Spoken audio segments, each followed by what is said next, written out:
This is the Mahabharata Podcast, episode 81, Downfall. Last episode was rather eventful. We saw the election and defeat of the last of the Kaurava generals, King Shalya, the death of Shakuni, the extinction of Karna's sons, the death of what remained of Duryodhana's brothers, and the dissolution of their army. I think Shalya deserves a bit of an epitaph here, because in many ways you can consider him an exemplar of the Kshatriya's dharma. During the mustering of the allies prior to the war, Shalya mobilized his army for the Pandavas. Presumably, he was motivated to take their side because Sahadev and Nakul were his nephews. But I would also expect that he knew the Pandavas had righteousness on their side, and he acted accordingly. But, like a true nobleman, he was generous in his gifts and true to his word. Thus, when Duryodhana tricked him by hosting and entertaining his troops on the march to his allies, he generously rewarded his host by granting him any favor. Only then did Duryodhana reveal himself and demand Shalya's alliance with his side in the coming battle. Having given his word, and having been fooled fair and square, Shalya kept his promise and duly switched sides. Regretting what had happened, but unwilling to renege on his promise, Shalya went to Yudhishthira to explain what he'd done and why he'd done it. The Pandava understood Dharma well, so he did not hold this against his uncle. Instead, he gave Shalya his blessing to join the enemy side and only asked for one favor. All he asked Shalya to do was to give Karna a hard time to help throw him off his game. This Shalya did for him, although it didn't seem to have much effect on the outcome of that fight. It is remarkable that once Shalya took to the Kaurava side, he went in all the way, even to the point of taking up the unrewarding job of general on the 18th day of the war. True to his dharma, Shalya fought to the best of his abilities and died in service to his enemies at the hands of his own kinsmen. Krishna must have been proud of him for having embodied the teachings of the Bhagavad Gita as well as anyone in that battle. Of course, Shalya's heroic sacrifice tends to get overshadowed by the other events of that day. Duryodhana saw the last of his brothers killed, along with the last of his cronies, Uncle Shakuni. By the end of the 18th day, his army was decimated, and the Kaurava prince was forced to flee the battle on foot by himself. One of the few to survive the battle that day was our faithful war reporter, Sanjay.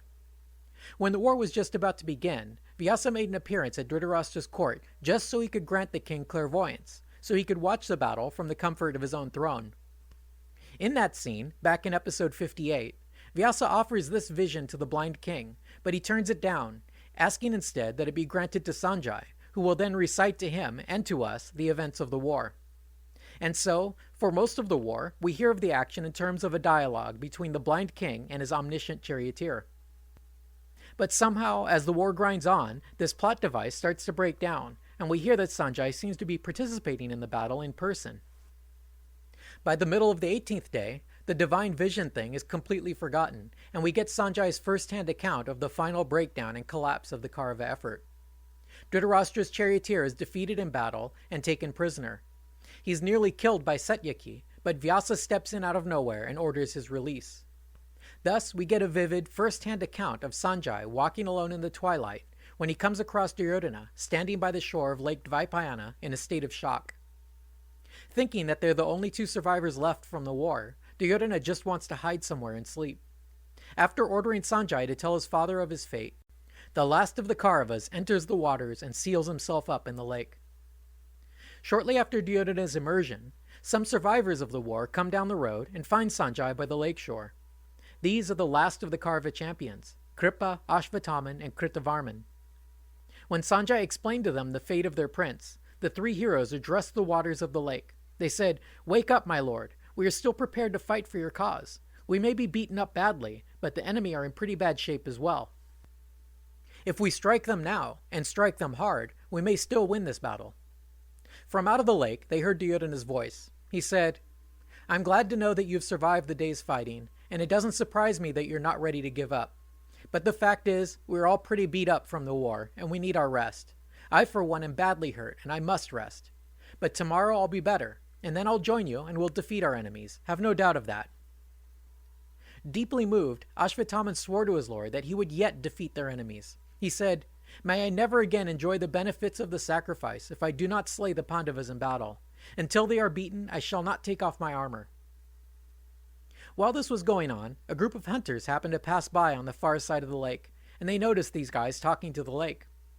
It turned out that these hunters had been hired to provide meat for Bhima each night.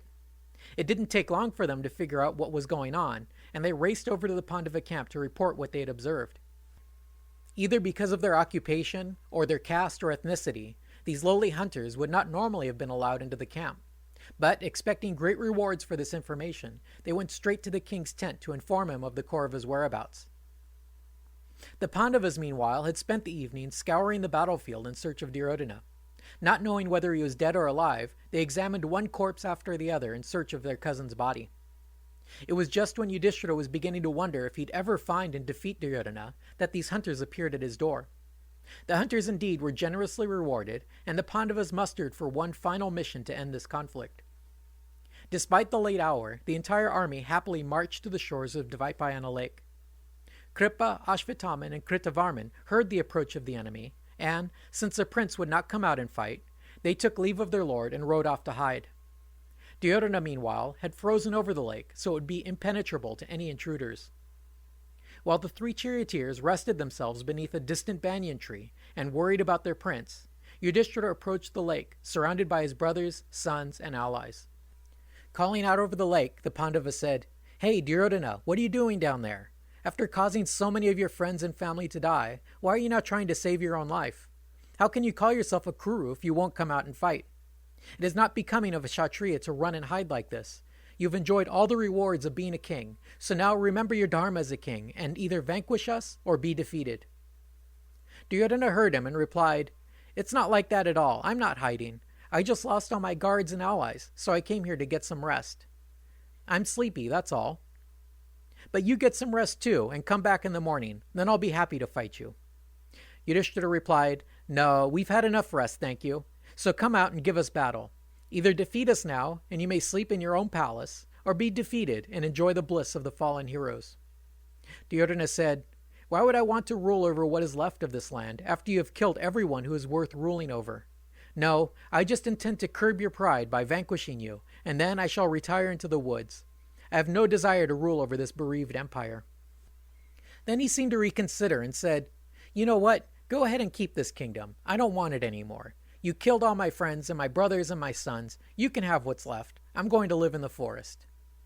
Yudhishthira said, "Not so fast, cousin. You might be willing to give me your kingdom, but I do not want to be given it.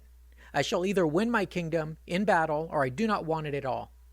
And besides, you had your chance to share the kingdom with me, but when we were begging for such a settlement, you said it would be impossible for you to give up even 1 inch of territory. But now you want to give it all away." Yudhishthira must have really relished this moment, because he scolded his cousin for quite a while. He even dredged up all of Duryodhana's past crimes, going back to the burning palace and the attempt to poison Bhima. And of course, like a dark specter over this whole conflict, he reminded us of the wrongs suffered by Draupadi at his hands. From out of the water came Duryodhana's reply. He said, "I'm not afraid of you. I'll fight all of you. But I'm alone, injured, and unarmed, while you have me surrounded by your army. It would be an uneven contest." He seemed to warm to his words as he went along. He said, "I'm not afraid of you guys. When I come out of here, I'll beat every one of you. You'll see, I'm going to come out and defeat you all. I'm going to pay back the debt that I owe to Balika, Drona, Bhishma, Karna, Jayadratha, Shalya, Shakuni, and to my sons and my kinsmen. Today I will free myself of that debt by killing you and your brothers." Yudhishthira applauded his bravado. He said, "That's more like it. Now you're talking like a son of Kuru. So come on out and pick any one of us. You can fight him man to man, and I promise that if you win, you shall be king." Duryodhana said, "Very well. If those are your terms, I choose to fight with the mace as my weapon. I'll take on any one of you. You guys don't scare me." Sanjay commented that Duryodhana had never been spoken to so disrespectfully in his whole life, so Yudhishthira's words really fired up his temper. In his outrage, the Kaurava heated up the lake, melting away his protective shell, and emerged from the water, still injured and bloody from the day's fighting, and carrying just his cudgel. The Panchalas and Pandavas all cheered when they saw that Yudhishthira had succeeded in drawing out their quarry. Their derision was not unnoticed by Duryodhana, who looked around and began hedging. He said, "Now be sure to fight me one at a time. You know it's not proper to gang up on your enemy, especially considering that I have lost my armor and my chariot." Yudhishthira said, "Oh, so now you don't think it's fair to have many warriors fight a single foe? Why didn't that occur to you when you killed Arjun's son, Abhimanyu? But that's okay, I'll grant you that. And take whatever armor you need. Pick which one of us you'd like to fight, and let's get to it." While the Karva cleaned up and donned new armor, Krishna scolded Yudhishthira. He said, "Very nice indeed. Out of your soft-heartedness, you've again staked everything on a wretched game of chance. After all we've been through, you're staking everything on a contest where Duryodhana has every advantage. He has perfected the art of mace fighting, and the only one of you who even comes close to him is Bhima. But Duryodhana has been practicing for years on an iron statue. Bhima is strong, but your cousin has skill. It seems to me that you and your brothers are not destined to be kings. It looks like you were born to live in exile." Bhima didn't like this vote of inconfidence one bit. He complained, "Come on, Krishna, I'm not that bad at mace fighting. Just let me at him, and I assure you we have nothing to worry about."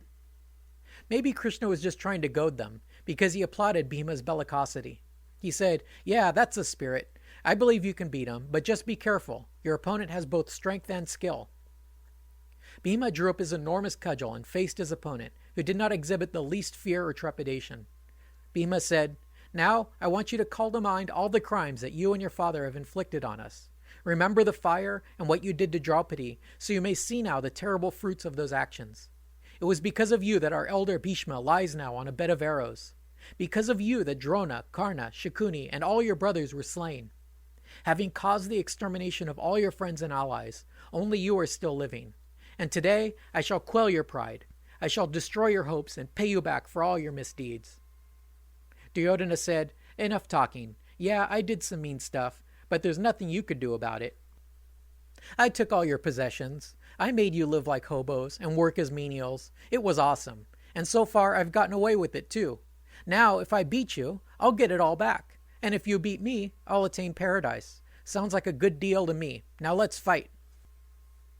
These Bronze Age tough guys loved this kind of banter, and they all cheered the words of both contestants. Just then, as the cousins were about to face off, Krishna's brother, Balaram, just showed up out of nowhere.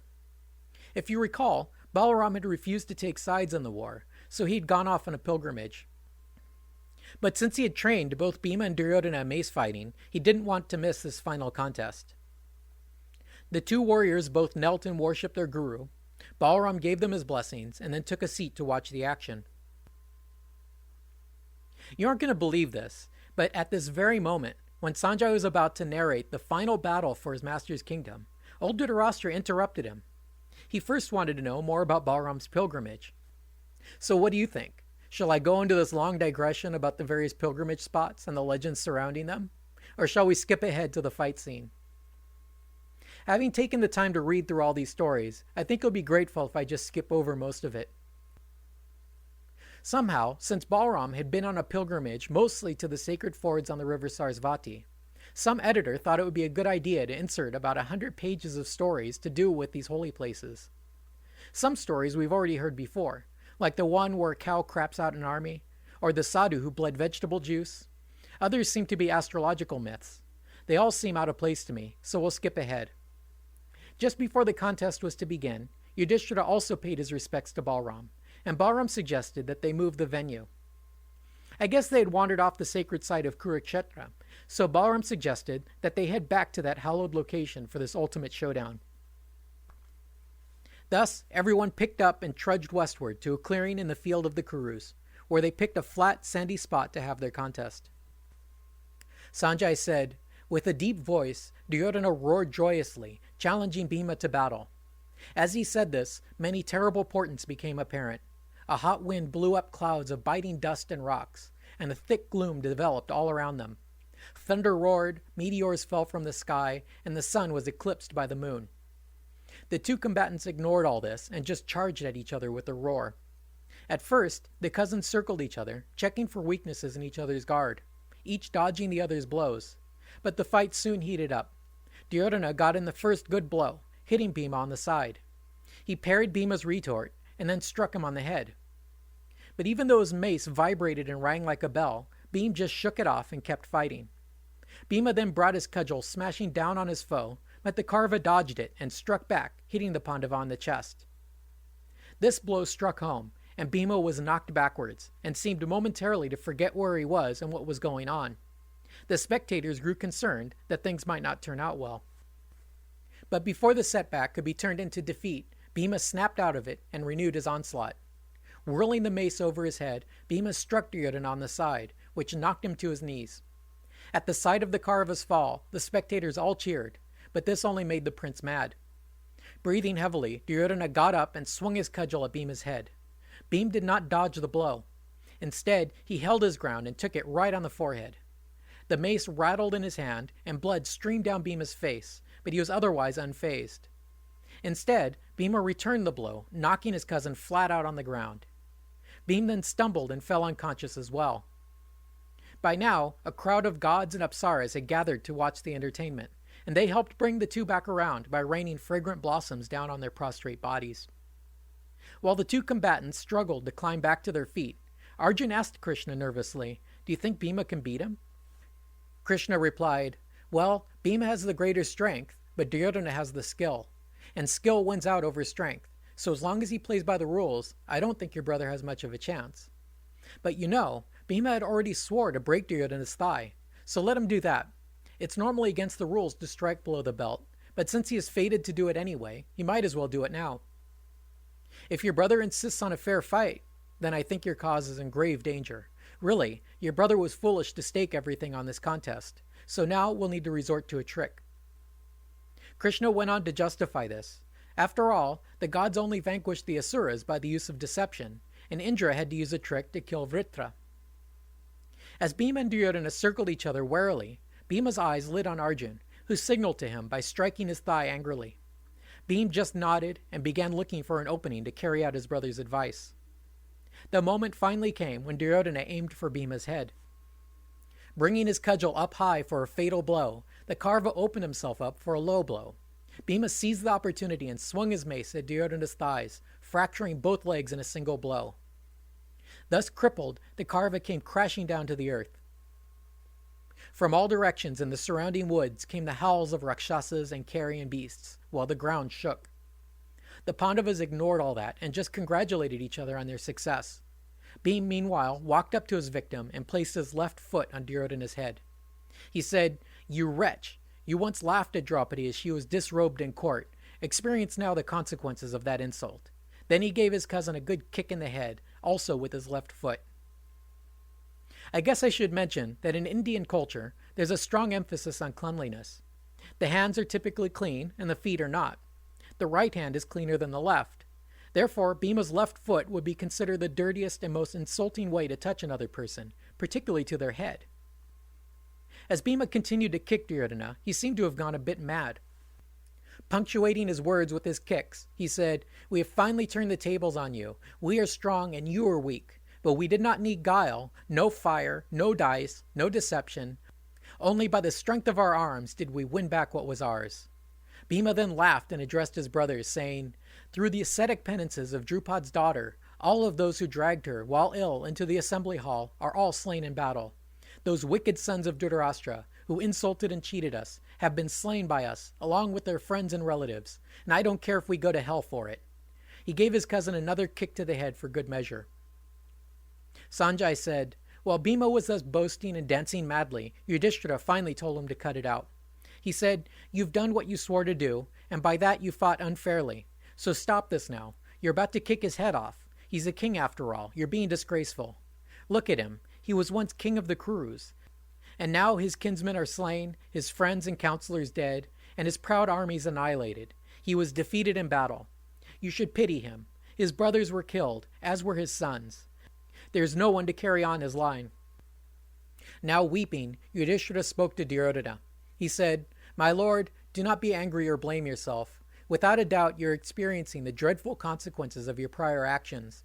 I do not doubt that the Creator set this whole thing up so that you should injure us and we should injure you.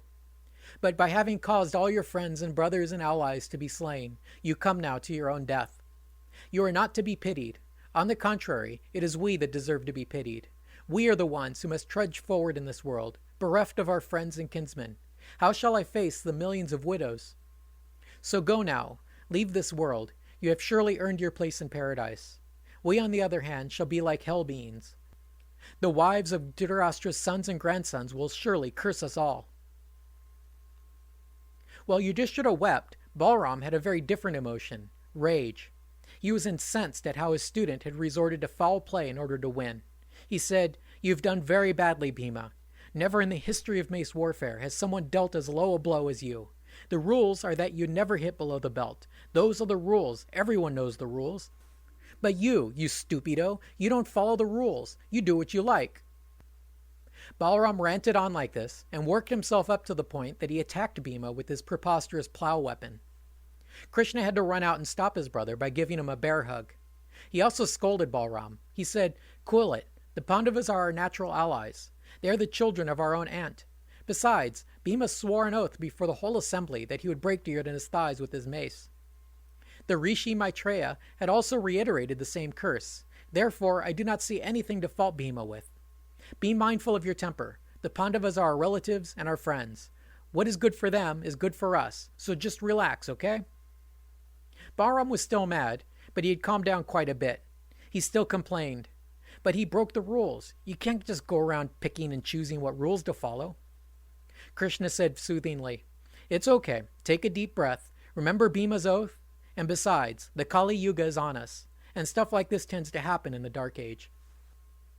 But Balaram just wasn't willing to let this go. He calmed down, but then laid down his verdict. He said, "For having unfairly slain the righteous King Duryodhana, Bhima shall henceforth be known as a crooked warrior. As for good King Duryodhana, his lot shall be paradise. He is a fair warrior. By arranging for this sacrifice of battle, by undergoing the bloody initiation of warfare, and lastly, by having poured his life as a final libation upon the fire of war, Duryodhana has fairly completed his ritual sacrifice and shall attain final glory." With this rather disturbing eulogy, Balaram mounted his chariot and drove off. Sanjay says that after watching him drive away in a huff, the Panchalas, the Vrishnis, and the Pandavas all became rather cheerless. Pensive might be a better word. Anyway, Krishna broke the silence by castigating the victors a little more. He said, "Hey Yudhishthira, why did you just stand there and let Bhima desecrate Duryodhana's corpse? As an expert in morality, how is it you just stood by and allowed it to happen?" If I were Yudhishthira, I'd have said, "Don't fuck with me, man. I'm king of the world, and I killed millions to get here." But that's not our Yudhishthira. Instead, he answered, "It's okay. Bhima was really angry, and he's been through a lot lately. I didn't like it any more than you, but then I considered all the bad stuff that bastard did, and then I didn't really want to make him stop." Krishna accepted his explanation and seemed to approve. Then Bhima, his face full of joy, stood before his brother and saluted him as a king. He said proudly, "Today the earth is yours, O king. She is in a state of peace, and all the bad elements have been eliminated. Now rule over her, according to the dharma of a king." He who was the cause of these hostilities and the source of all deception and guile now lies stricken on the bare ground. The earth and all its riches, freed of all foes, now belongs to you. Yudhishthira then stood and addressed his supporters. He said, "The war is over. King Duryodhana has been struck down. Acting according to the counsels of Krishna, we have conquered the entire earth." Well, there you have it. The war is over. But even before they started celebrating, they've already begun to taste the bitter fruits of civil war. Thanks for listening. This is the Mahabharata Podcast, episode 82, Blowback. Last episode, it finally happened. The bad guy, whose inglorious end was predicted since his birth back in episode 5, has finally been defeated. Revenge, which has been a potent motivating force for much of the epic, is finally sated. At tremendous personal cost, the Pandavas have fulfilled all those oaths they had sworn prior to the war. Now they must turn their faces to the responsibilities they inherited along with the spoils, including a disgruntled army of widows who must somehow be comforted.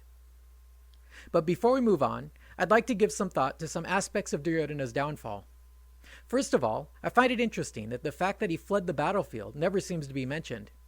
Instead, we're distracted by the spectacle of a winner-takes-all death match, and we believe them when they say that he lived and died like a good Kshatriya.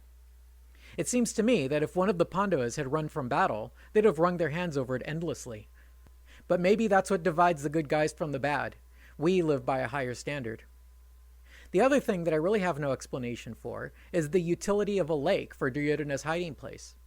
Why would he choose water to conceal himself in? Couldn't he have hidden in a house or hole in the ground? Maybe he resorted to water because the earth had already shown herself to have taken the Pandava's side. I know I've got a lot of really smart listeners, so if you have any other ideas about this or anything else, please leave me a note at my blog at mahabharatapodcast.com. Getting back to the story, we left off with Bhima being the first to congratulate his eldest brother for the great victory they had won that day. Sanjay continues to narrate, so he must be relying on his divine vision rather than personal recollection. He said that following Bhima's speech, they all celebrated their victory. They cheered and hollered and congratulated each other for all they had accomplished. They especially praised Bhima for defeating the enemy in single combat. Krishna then chimed in, "This sinful, shameless, and covetous wretch, surrounded by sinful counselors and ignoring the advice of the wise, has met his death. Even though he was warned repeatedly by his friends to give the Pandavas their share, he refused and was killed. But now he's dead, so let's not waste our breath on him. Let's head out now and forget about this wicked creature." I was beginning to think Bhima's kicks had done him in, but apparently Duryodhana had come to at some point and had heard Krishna's criticism. It made him so mad that he sat himself up, using his arms to prop himself, and glared angrily at Krishna. When everyone noticed that this snake-like being still lived, he began to reprimand Krishna. Duryodhana said, "O son of Kamsa's slave, have you no shame? Have you already forgotten that I was struck down most unfairly? And it was you who authorized him to hit below the belt? Do you think I didn't notice your signals to Arjun and then Bhima?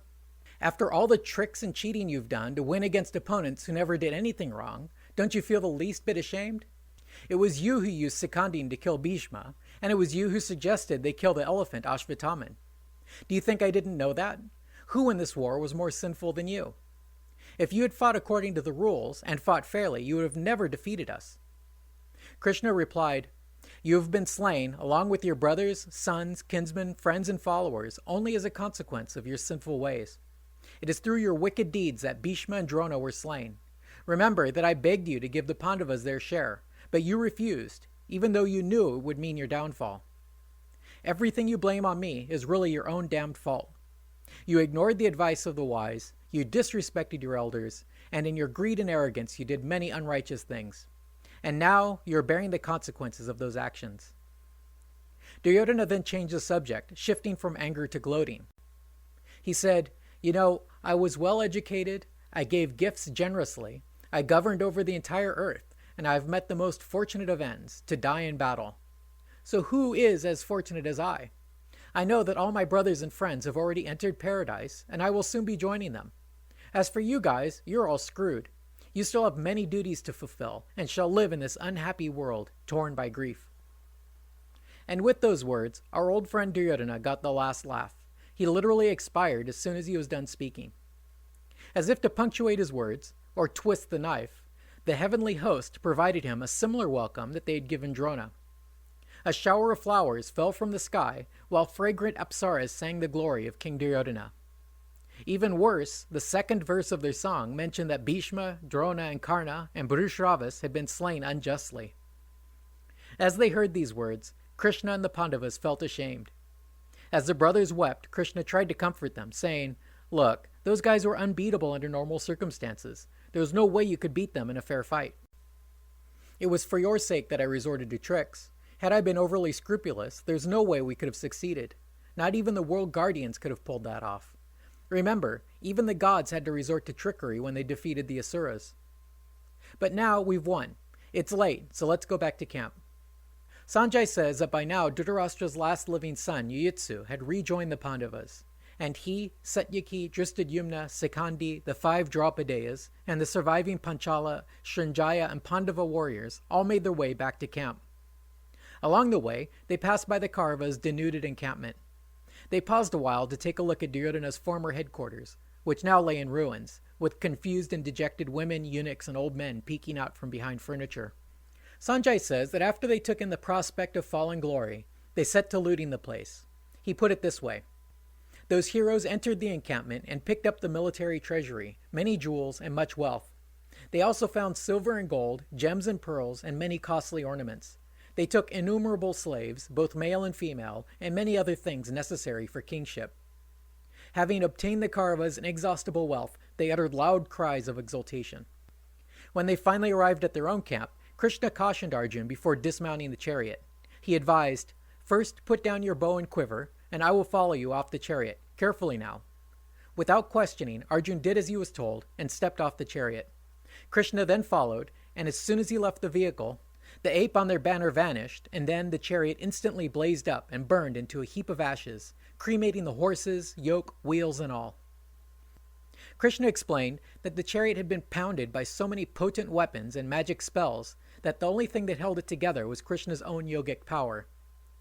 Everyone was thoroughly impressed by this. Yudhishthira praised Krishna, saying, "Who, other than yourself, could have withstood the numerous brahmastras hurled by Drona and Karna? It was by your grace that the enemy was vanquished. It was by your grace that my brothers survived the most devastating of attacks. And it was by your grace that I survived to see the end of this war in victory.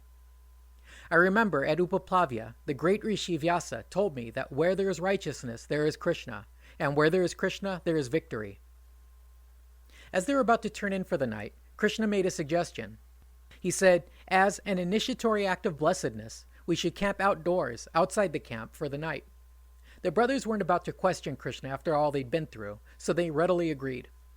And so, at Krishna's recommendation, the 5 brothers made their camp on the banks of the stream called Ogavati. As for Krishna, they sent him on a mission to see Gandhari. Now, even if you don't know what's going to happen next, you probably get the feeling that our heroes are being set up for something, and you'd be right.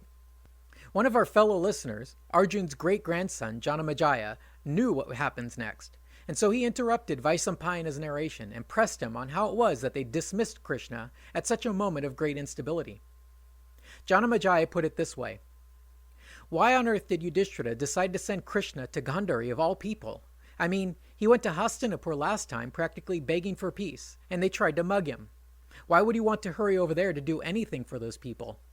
It had better be a damn good reason, too, if, as you say, only Krishna was fit for the job." The narrator at this frame, Vaisampayana, answered him. Perhaps I should remind you that the story is being retold on multiple frames. See episode 2 as a reminder. By the way, I re-recorded the first 4 episodes and added more information, so you might want to give those a re-listen anyway. But getting back to the story, Vaisampayana answered Janamejaya, saying, "Your questions are very good ones, and Yudhishthira really did have a good reason to send Krishna to comfort his aunt. When he considered the ramifications of Duryodhana's death, he thought of Gandhari and the immense ascetic power that she had developed over the years. He believed that when she got news of her son's death, that she would reduce them all to ashes in her wrath. Addressing Krishna, Yudhishthira said, "It has been entirely due to your protection that we have navigated this war and survived. So now we need your protection once again. That blessed lady has emaciated herself with the austerest of penances. When she hears of her sons, she'll surely roast us to ashes. I cannot think of anyone else who can handle her at this moment. Our grandfather, Vyasa, will also be there. Now go and dispel the wrath of Gandhari." So Krishna did as he was told, mounted up and headed for Hastinapur. He did not seem to have any qualms about leaving his cousins, sleeping alone on a riverbank, while 3 of Duryodhana's most fierce proponents still roamed freely. And so he rode up to the entrance of Dhritarashtra's palace and let himself in. At the palace, he met Vyasa. I believe this is the first time we have seen both Krishna and Vyasa together in a single scene. Krishna embraced the feet of both the sage and the king, and he saluted Gandhari. Grasping Dhritarashtra's hand, he began to weep melodiously. He wept a while, and then it says he washed his eyes and his face with water, according to the rules. Then he said to the king, "I know you are wise in the ways of time, and nothing, either past or future, is unknown to you. It was out of regard for you that the Pandavas endeavored to keep the peace and to prevent the destruction of your clan. He kept control of himself and his brothers, and even went into exile when he was unfairly defeated at dice. They suffered much, living unprotected in the wilderness, and on the eve of battle I myself came to you, and before all the people begged of you just 5 villages. But afflicted with greed, you did not grant my request. So do not blame the Pandavas for this. I can tell you that those high-souled men did not commit the smallest transgression, judging by the rules of morality, reason, or affection. Since you know this is all your fault, it would be best that you do not blame them. Besides, they have no father, and you lack sons. You already know the great affection they hold for you. Even though they are only acting in self-defense, they feel really awful for having killed your sons, and it is only out of shame and grief that they are afraid to come to you in person." Krishna then addressed Gandhari directly. He said, My queen, there is no other lady like you in all the world. Surely you remember the advice you gave your sons before the war, which they ignored. So now what you predicted has come true. So do not set your heart to sorrow, and do not seek revenge against the Pandavas. We know that because of your penance, you could destroy the world with your anger." Gandhari replied, "You're quite right. Before you came, I was in a very volatile mind, but now you have shown me the way. As for the blind old king, he has become like a child, and now you and the Pandavas are his only refuge." That was as much as she could say before she broke down weeping. Krishna comforted the pair of bereaved parents a while, but then he suddenly sensed trouble. Getting up quickly, Krishna said, "I must take my leave now. I sense a grave danger from Drona's son, who intends to do great evil. It seems he plans to destroy the Pandavas this very night." Equally concerned, the king and queen urged Krishna, saying, "Go quickly then, and protect the Pandavas." The scene then jumps back in time to the site of Duryodhana's downfall, after the Pandavas had departed. The three Kaurava champions heard their noisy departure, and after they had cleared out, the trio went back to see their fallen lord. When Ashvatthama saw what had become of his benefactor, he became unglued. They had to actually scare off a bunch of hungry jackals and hyenas who were about to snack on the man who once dominated the earth. Drona's son just could not accept how the mighty had fallen. Even though it said earlier that he died in front of the Pandavas, it says here that Duryodhana was still alive, although just barely, and he tried to comfort the boy somewhat. He said, "Don't feel sorry for me. There's no one as lucky as myself. I lived like the greatest of kings. I enjoyed all the pleasures of this earth, and I died in battle. What better life could a Kshatriya aspire to live?" But Ashvatthama just couldn't get over the foul play and unfair treatment of his lord. He complained, "That may be all true, but I cannot accept how they cheated to bring you down, and then left you to be eaten alive by these disgusting scavengers. I swear to you, I shall make them pay. I promise to use all my powers to destroy the Panchalas. Please, grant me your permission." Duryodhana liked the sound of that, so he called to Kripa to bring him a bowl of water, and with that, he anointed Ashvatthama as his new commander, saying, "At the command of a king, even a Brahmin may fight, especially one who has adopted the ways of a warrior." Thus, Ashvatthama was installed as the last of the Kuru generals. With this act, the Book of Shalya comes to a close. Perhaps because of what this new general was about to do, or perhaps because the war is already over, the next book is not named for the next general. Instead, it is called the Saptika Parva, or the Book of the Night Attack, or the Attack on the Sleepers. Sanjay says that after the elevation of this new general, the trio went south, unsure of what to do next, sensing danger all around. At one point, they heard the clamorous Pandava army passing by, and they fled eastwards to keep out of sight. Finally, they set up camp in a forest not far from the Pandavas' own camp. This was a wild place, overgrown and full of animals and birds. They found a large banyan tree and made their beds there for the night. The trio complained some more on the unfair outcome of the war, and then finally turned into sleep. While Kripa and Kritavarman, in their exhaustion, quickly fell asleep, Ashvatthama listened to the frightful howls of the night creatures and could not sleep. Backlit by the starlight, he observed a huge flock of crows all sleeping in the branches of the tree. As they slept, he saw a huge owl swoop down on them and began to slaughter those helpless crows. The owl tore them to pieces, and their corpses rained down to the ground. Drona's son witnessed the whole thing, and it gave him an idea. Ashvatthama witnessed the whole thing, and it gave him an idea. Rousing his comrades, Ashvatthama explained what he'd come up with. He reasoned that since he'd sworn to kill the enemy, but it was really impossible to do that in a fair fight, that he would be justified in using a trick. He could attack them at night while they slept. While Ashvatthama doesn't make this connection, I find it fascinating that he used the same excuse that Krishna used to justify all of his tricks. He basically referred to ancient wisdom that says when you are fighting for a just cause and fair means do not suffice, one is justified in using tricks or foul play. After all, if Bhima could justify hitting below the belt because of an oath he'd sworn, then Ashvatthama could kill men in their sleep because of one of his own oaths. Kripa heard him out, but totally disagreed with his premise. Basically, he cut to the heart of the matter and pointed out that their cause had never been just. You could only break the rules if you're doing it for the higher good, and unfortunately, Duryodhana's revenge was hardly a higher cause. He said, "It is our misfortune that we have taken the side of the unrighteous, and it is because of that we suffer." Ashvatthama wasn't ready to let go of his idea so easily, however. He basically said opinions are like buttholes. Everybody's got one. Kripa might think they were fighting for a bad cause, but Ashvatthama did not agree. He especially wanted to get his hands on that man who had killed his father, Drishtadyumna. Kripa saw that there was no use discouraging him, so he suggested they go back to sleep and they would work on their revenge in the morning. He said, "Now go to sleep, and tomorrow will certainly put them in their place. I have no doubt that once you've rested, you'll have no problem defeating your enemies in open battle." But Ashvatthama was not going to let this go. How could he sleep while vengeance burned in his chest like hot coals? Instead, he harnessed his horses and got ready for his raid. Unable to stop him, his two companions followed after him into the dead of night. When Ashvatthama arrived at the fortified entrance to the Pandavas' camp, he was surprised to find it guarded by a terrifying giant. This creature was clothed in animal skins and adorned with snakes.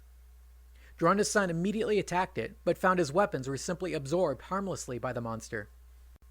After trying out various attacks and failing each time, Ashvatthama began to wonder if Kripa had been right all along. As he paused, he sensed Krishna was behind this guardian. He began to suspect that destiny was working against him, so he decided to propitiate Shiva and see what would come of it.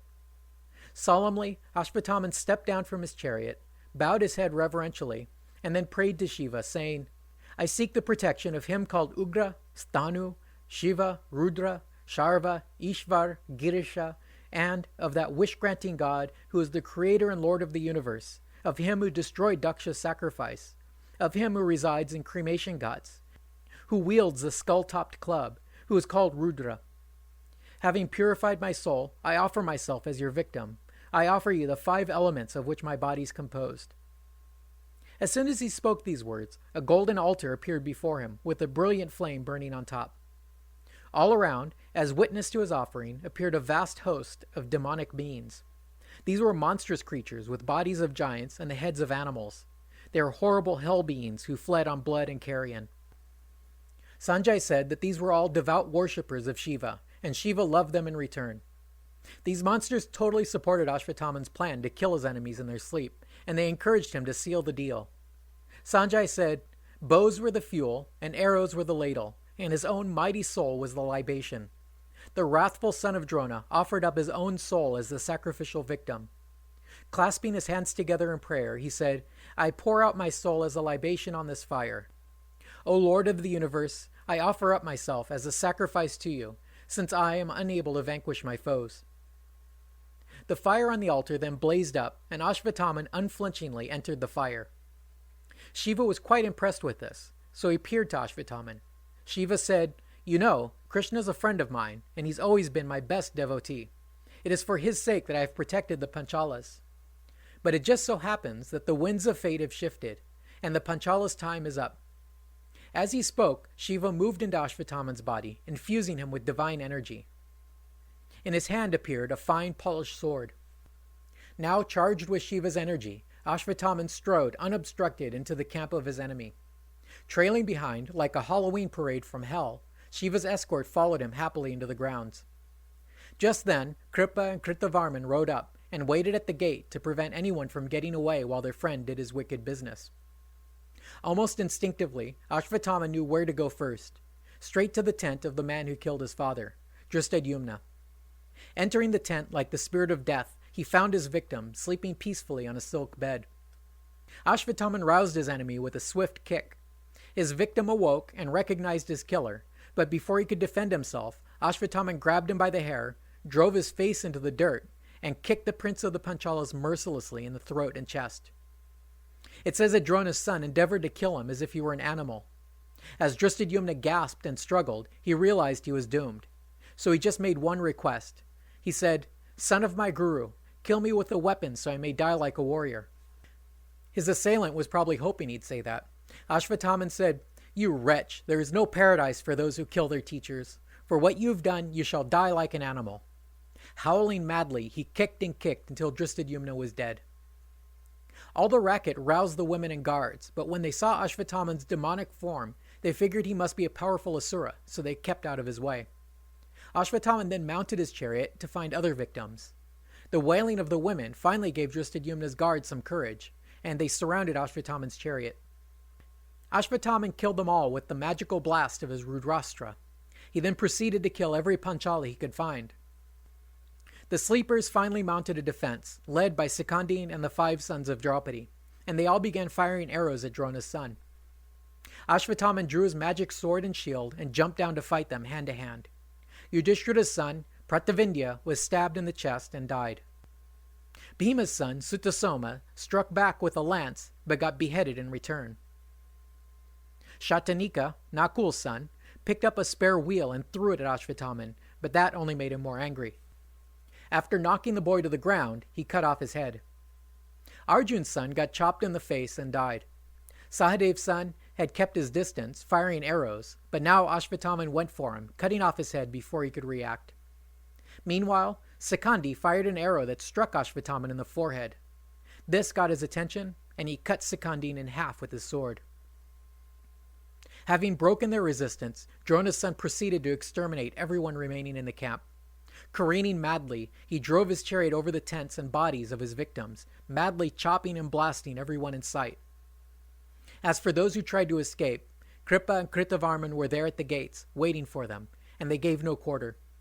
Finally, they set fire to the whole encampment. By midnight, this gruesome slaughter was complete, and Shiva's mob of demons feasted upon the slaughter. By then, Ashvatthama was so encased with the congealed blood of his victims that his sword was literally glued to his hand. Sanjay said, "Having walked the path that good warriors never tread, Ashvatthama looked like the blazing fire at the end of the Yuga, after all creatures had been consumed to ashes." Having fulfilled his vow, Drona's son forgot his grief for the death of his father and left that camp as quiet as it was when he entered it.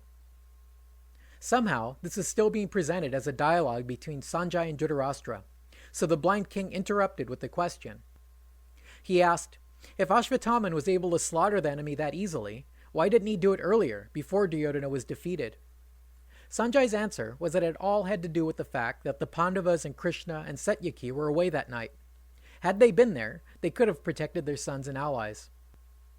In any case, following the murder of the Pandava army, the 3 Kauravas regrouped, congratulated each other for the slaughter, and then made their way to see their king.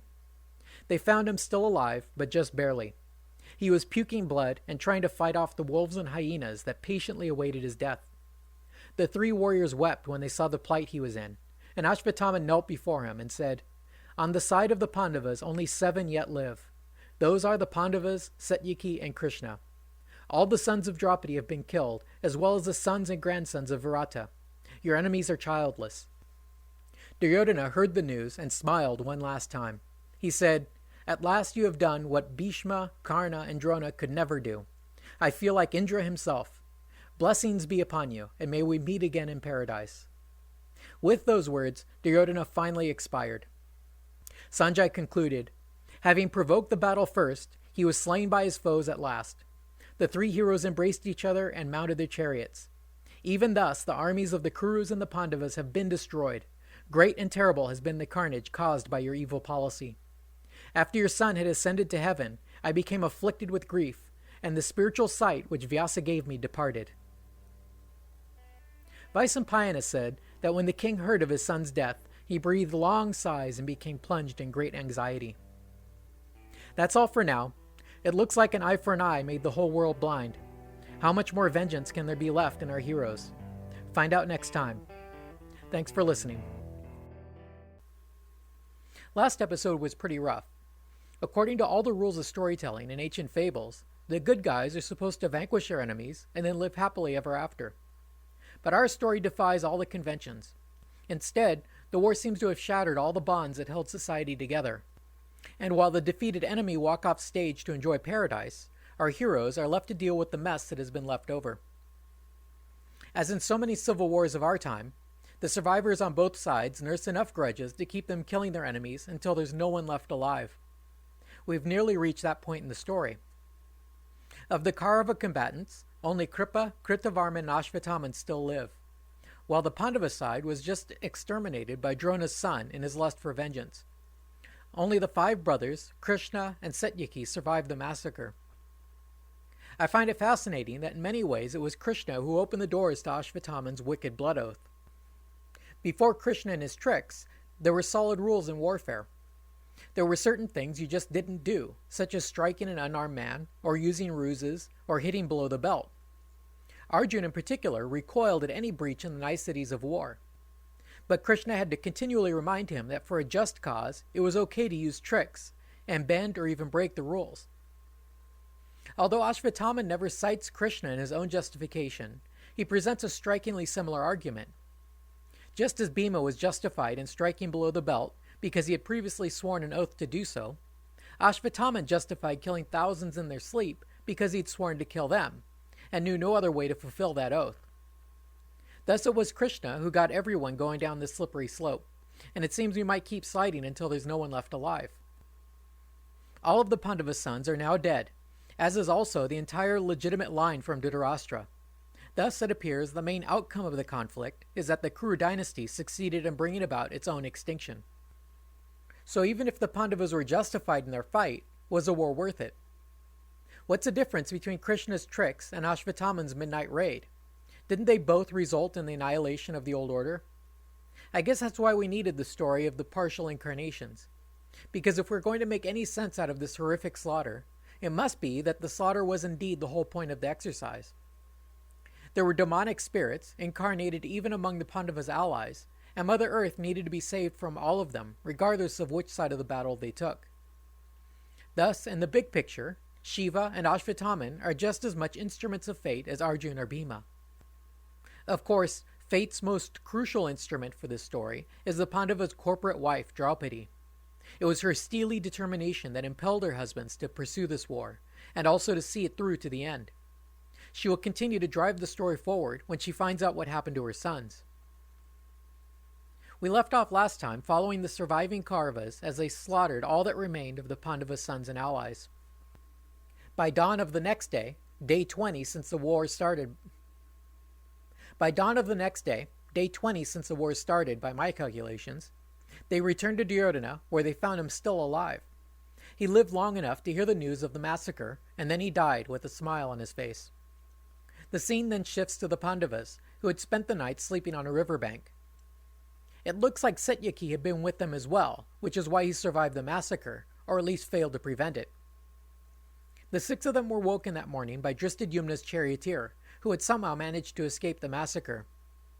When he announced to them the death of their sons, allies, friends, and kin, Yudhishthira literally collapsed in his sorrow. He lamented, "Alas, having defeated our enemies, we are now defeated.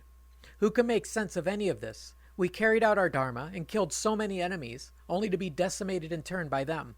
Victory looks like defeat, and defeat looks like victory. It was for our sons' sake that we incurred the sin of killing our kinsmen, and now they too have been killed. What was the point in all of this?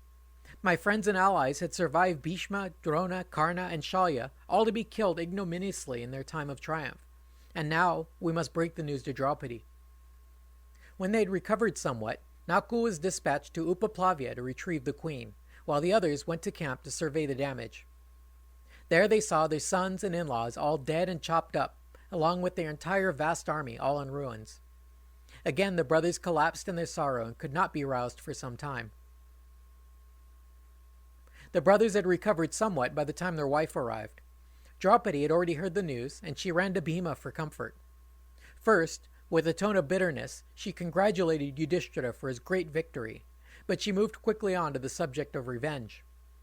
She said, "Hearing of the slaughter of those sleeping heroes burns me like a fire.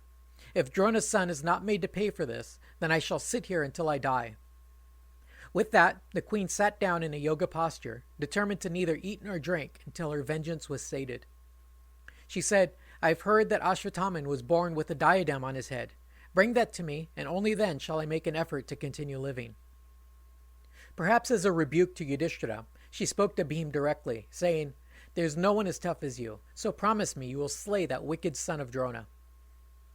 Of course, Bhima could never turn down a request from his main squeeze. So making Nakul his driver, he loaded up the chariot and prepared for war. Using his hunting skills, he found his enemy's tracks and set off on his trail. Krishna only arrived after Bhima had departed, and when he found out he'd gone in search of Drona's son, he was shocked. He said, "Don't you guys realize what Ashvatthama is capable of? He has mastered the Brahmashtra. Bhima doesn't have any defenses against that." I had to look this up elsewhere, but what I found out is that so far, the most powerful weapon we've seen is called the Brahmastra, which I've been calling the Brahma weapon. If the Brahmastra is like an atom bomb, then the Brahmashtra is like an H-bomb, hundreds of thousands of times more powerful. Krishna said he found this out back when he was living in Dvarka. Ashvatthama had shown up one day with a big grin and told Krishna that he had acquired this super bomb from his father.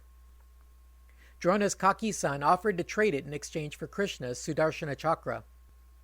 Krishna had his magic disc sitting there on the shelf, so he offered it to Ashvatthama, saying, "There it is, go ahead and take it."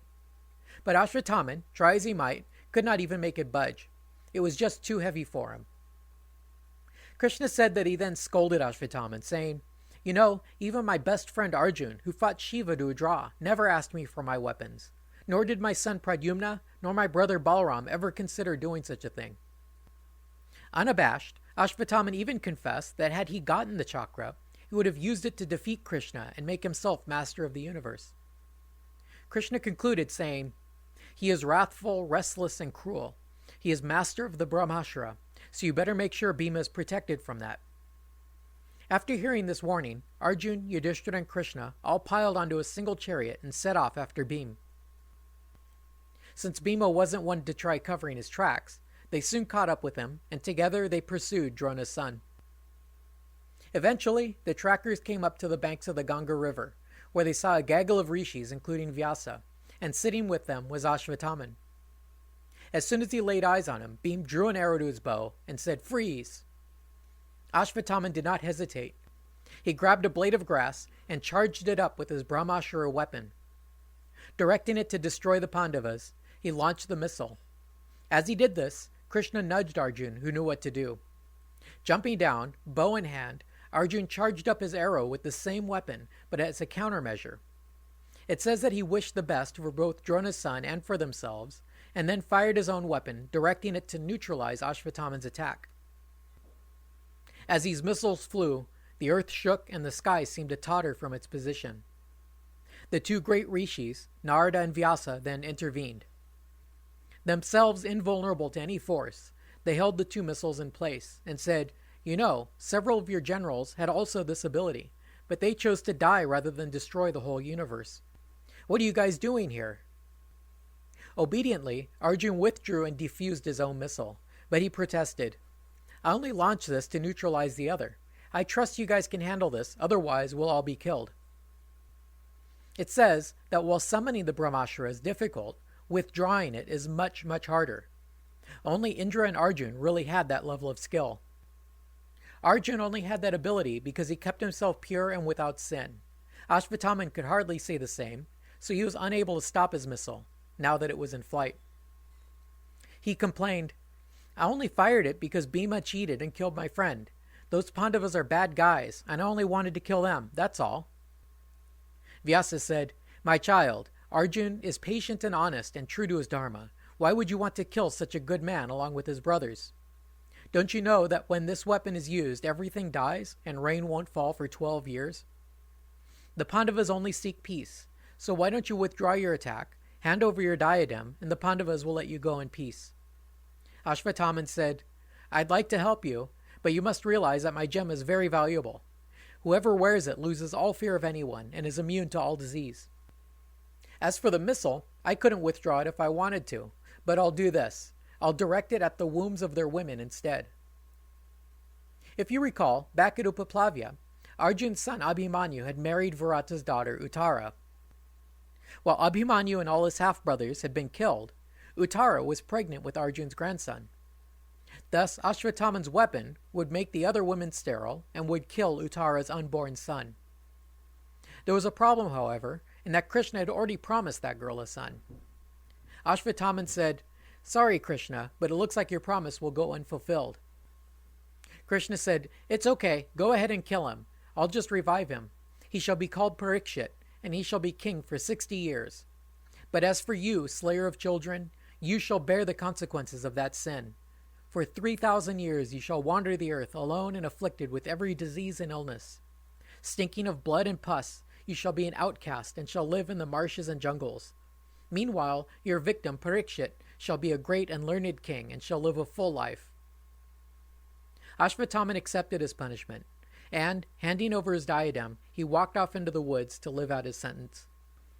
The brothers then loaded up the gem, Vyasa, Narada, and Krishna into their chariot and returned to where they had left Draupadi, still doing her penance. As they pulled up, Bhima alighted and presented the gem to Draupadi, saying, "This gem is now yours. The man who killed your sons has been vanquished. So rise now and resume your dharma as a Kshatriya lady.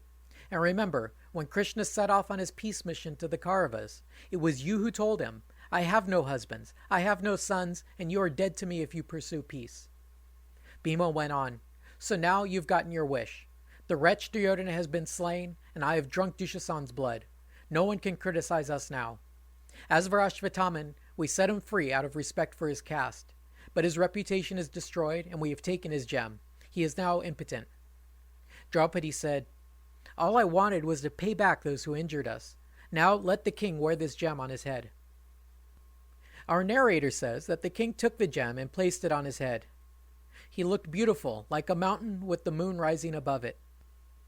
As for Draupadi, though stricken with grief over the death of her sons, she gave up her vow and resumed her role as a Kshatriya queen. Now, finally having a moment to reflect, Yudhishthira wanted Krishna to tell him how it was possible that both his sons and allies were unable to defend themselves against a single opponent. Krishna said, "The truth is that Drona's son supplicated the highest of the gods, the eternal Mahadeva. And if you can manage to gratify this greatest of the gods, anything can be accomplished. This universe acts and moves through his energy." Krishna then proceeded to tell the story of Daksha's sacrifice. This is a rather famous story, but the version most people are familiar with, I believe, comes from the Vishnu Purana. As with all the Puranas, this is considered to have been written much later than the Mahabharata, so what we get from Krishna is most likely the very earliest version of this story anywhere. For the more well-known version of this story, see the Vedic Mythology, Music, and Mantras podcast by Ben Collins. He has a great podcasting voice, by the way. The version presented here is much more oblique, but I'll let you judge for yourself. Krishna said that when Brahma wanted to create the physical universe, he asked Shiva to do it for him, and to be quick about it. Shiva agreed and dove into the primordial sea to work on it. Brahma waited a long time, but never heard back from Shiva, so he decided to take matters into his own hands. He created a creator of his own, who was unnamed, but maybe Aditi, who was Daksha's father.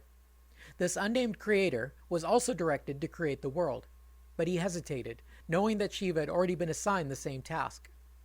Brahma said, "You are the firstborn. Shiva went for a swim, so don't worry about him and get going." So this new creator first created Daksha, and then created the 4 kinds of creatures. But as soon as they were created, they came back to him, all hungry and wanting to devour him. This frightened him, so he ran back to Brahma for help. Brahma knew what to do. He created plants for all the critters to eat, and they all went home satisfied. That worked out pretty well, and the various animals began breeding and multiplying. But then Shiva finally emerged and saw that he'd been preempted, and he got really angry. As a result, he sat down and buried his penis in the earth. Brahma tried to calm him down, saying, "What took you so long at the bottom of the sea? And why did you bury your John Thomas?" Shiva replied angrily, "You let someone else do all the creation, so what's the point of having a knob if I can't use it?" Shiva then stormed off to the mountains to practice austerities. The story then jumps forward to the end of the Krita Yuga, or Golden Age. Krishna says that at the end of that age, the gods prepared a Vedic sacrifice. They gathered all the necessary ingredients and planned out who should get what share. I guess because Shiva was off in the mountains, the celestials neglected to take him into account and did not allocate a share for him. When Shiva found out what they were up to, he again blew his top. He manifested a bow composed of the 4 kinds of sacrifices, and the string of his bow was formed from the mantra Vashat. Taking the form of a brahmacharya, Shiva took his bow to disrupt the sacrifice. At the sight of his approach, the earth goddess shrank with fear and the mountains trembled. The wind ceased to blow, and the fire, although well fueled, would not burn. The stars in the sky began to wander in irregular directions. The sun and moon both dimmed, and the sky grew dark. The conductors of the sacrifice were confounded, as their sacrifice seemed to be going to pieces. They became terrified.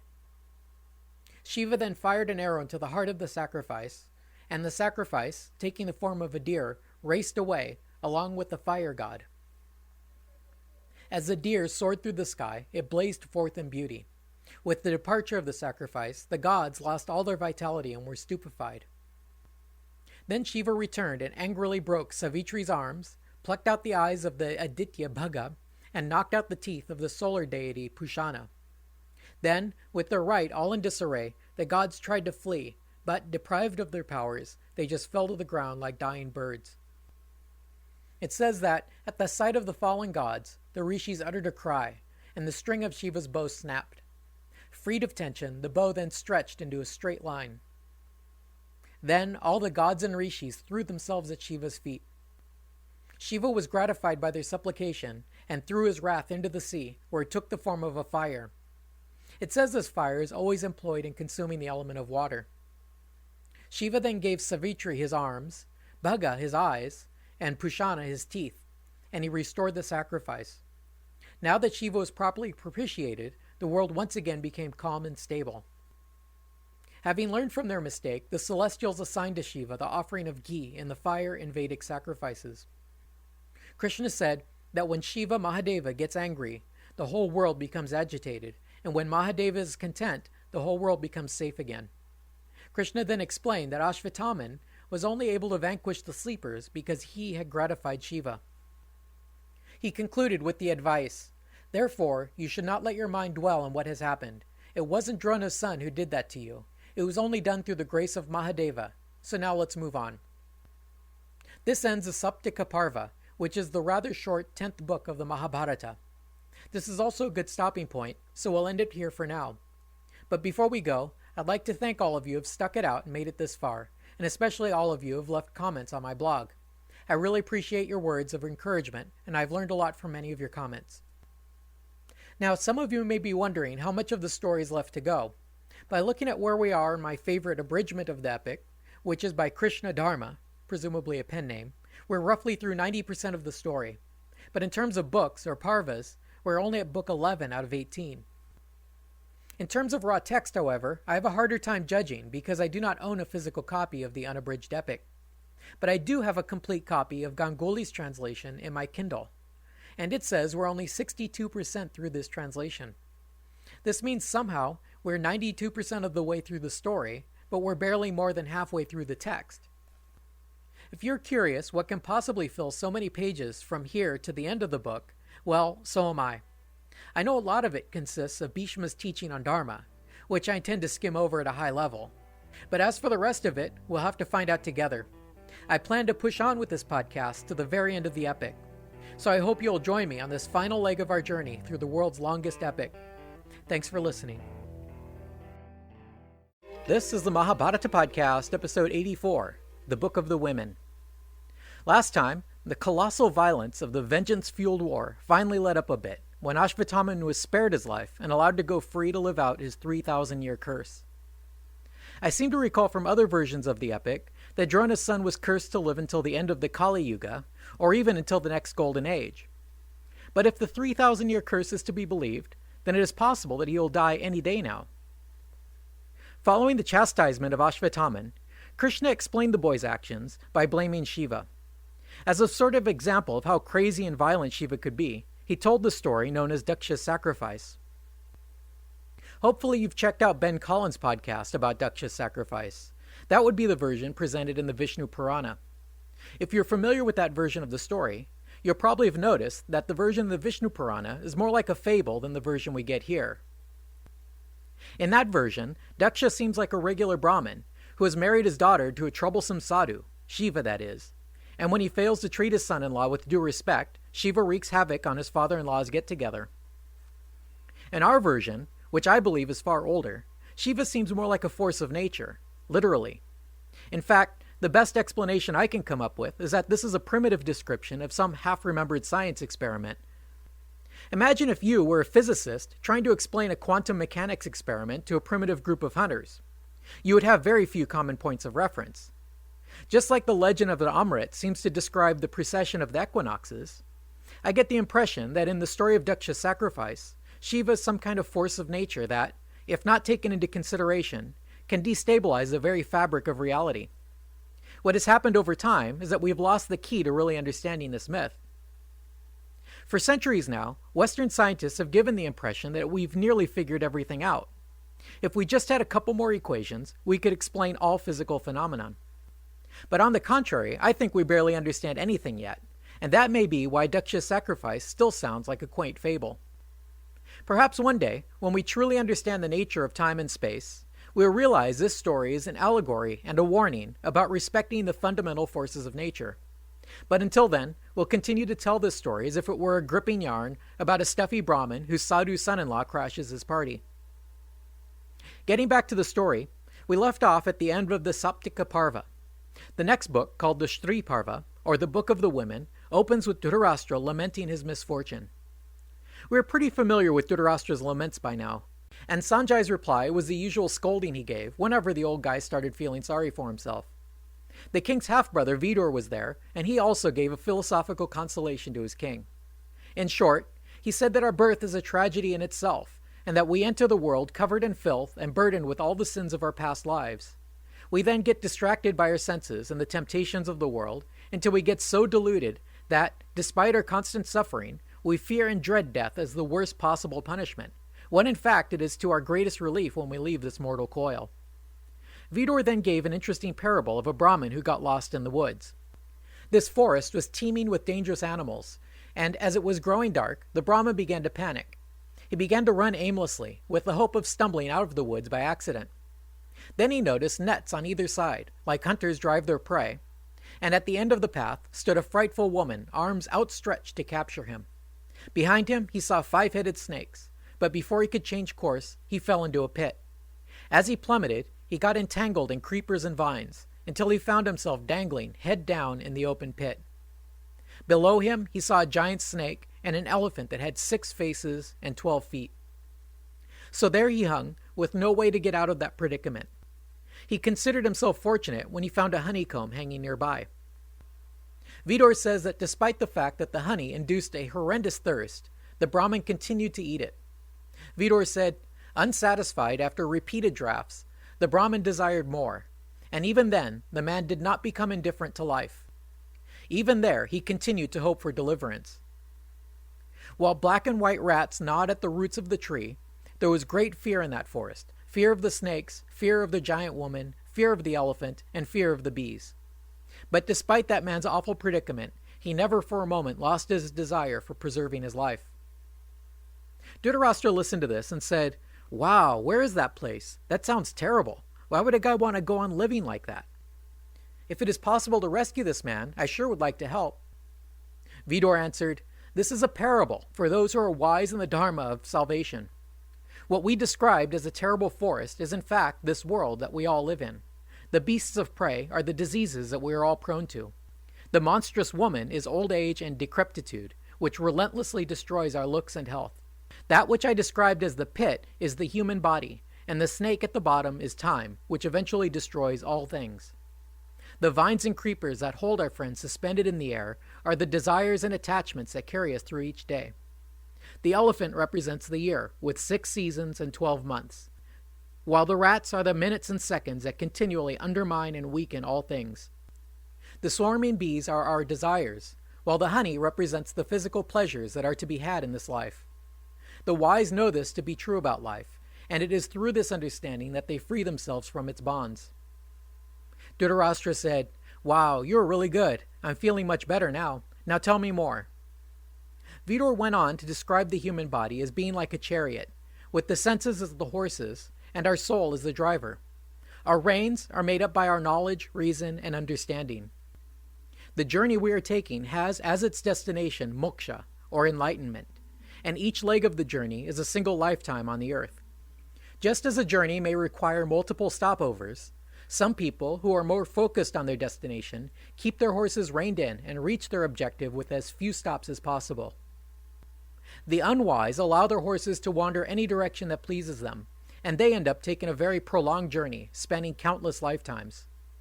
Some poor souls can get so caught up in the attractions of mortal existence that they literally go in circles, spending endless lifetimes without making any progress at all to their destination. While all this philosophy was soothing to the king, it also gave him an idea. He seized a sword and made to kill himself, saying, "You are right. The world is an unstable realm of suffering, and my suffering shall not end until my life is terminated." This time it was Vyasa who intervened with words of wisdom. He said, "My son, you are a wise man, so you should know better than to kill yourself. You know perfectly well that all things must come to an end, and the destruction of your lineage was inevitable, so do not be sad. After all, fate cannot be denied." Vyasa then reported on an incident he had witnessed some time back when visiting the court of the god Indra. He said that he and all the other rishis, with Narad at their head, had gathered there, and that the earth goddess was also there. She petitioned the gods, reminding them of their promise to help rid her of the asuras who had incarnated on her surface. Vyasa said that Vishnu had assured her that it would not be much longer until the earth was cleansed in the form of a great war. Vyasa explained that it was for this purpose that Duryodhana's soul was created out of a portion of Kali, and was destined for causing universal slaughter. Many other kings also were born with the purpose of destruction. Vyasa said, "It is their own fault that your sons have been killed. Do not blame the Pandavas for what has happened. On the contrary, they did their utmost to avoid it. The sage Narada had warned him back at his Rajasuya ceremony at Indraprastha that the Pandavas and Kauravas would one day destroy each other. But even knowing this to be inevitable, Yudhishthira still underwent exile and privation in order to avoid this fate." Vyasa then exhorted the blind king to cast off his grief and to embrace Yudhishthira. It says that Dhritarashtra gave up with his intention to kill himself, and then Vyasa vanished. Seeing his brother still burning with grief for his sons, Vidura gave him another dose of philosophy. He said, "The last thing you should be doing is grieving for your sons. You should be happy for them. They are already and certainly in paradise. You could spend your whole life giving to Brahmins and doing penance and still not be sure of heaven, but to die in glorious battles to win a first-class ticket to paradise. If you're going to have worries, then worry for the living." After considering this, Dhritarashtra pulled himself together and ordered up his chariot. Standing up, he ordered, "Bring here Gandhari and all the Kuru women. Bring Kunti also and all her women as well." While the king stood mounted in his car, Gandhari arrived. Soon, Kunti also arrived, and the two women commenced to wailing. Meanwhile, thousands of wailing mothers and widows streamed out of the city, their hair in disarray, bereft of ornaments or jewelry, each clad in a single white cloth. While Vidura did his best to comfort his two sisters-in-law, the king led the procession of widows out of the city, heading for the battlefield. Behind the women followed the Vaishya merchants and craftsmen of the city, as well as the Shudra servants to the Kuru household. When they were about 2 miles out of the city, the king encountered the 3 surviving Kauravas, Kripa, Kritavarman, and Ashvataman. Clearly, this must be before Ashvataman was cursed. The 3 warriors informed the king that his sons had all fallen and been vanquished. They then confessed that the previous night they had killed the Pandavas' sons and allies in their sleep, and now they were being pursued by the Pandavas. When the king gave them leave, the 3 split up. Kripa went home to Hastinapur, and Kritavarman also went back to his kingdom.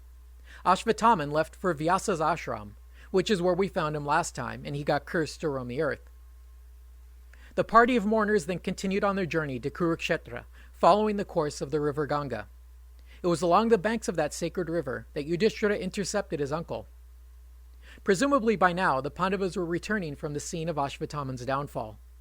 It says they received news of Dhritarashtra's procession and endeavored to join them. When the mob of widows cast eyes on the Pandavas, who had been the instruments of their husbands' destruction, they all began wailing and crying at once.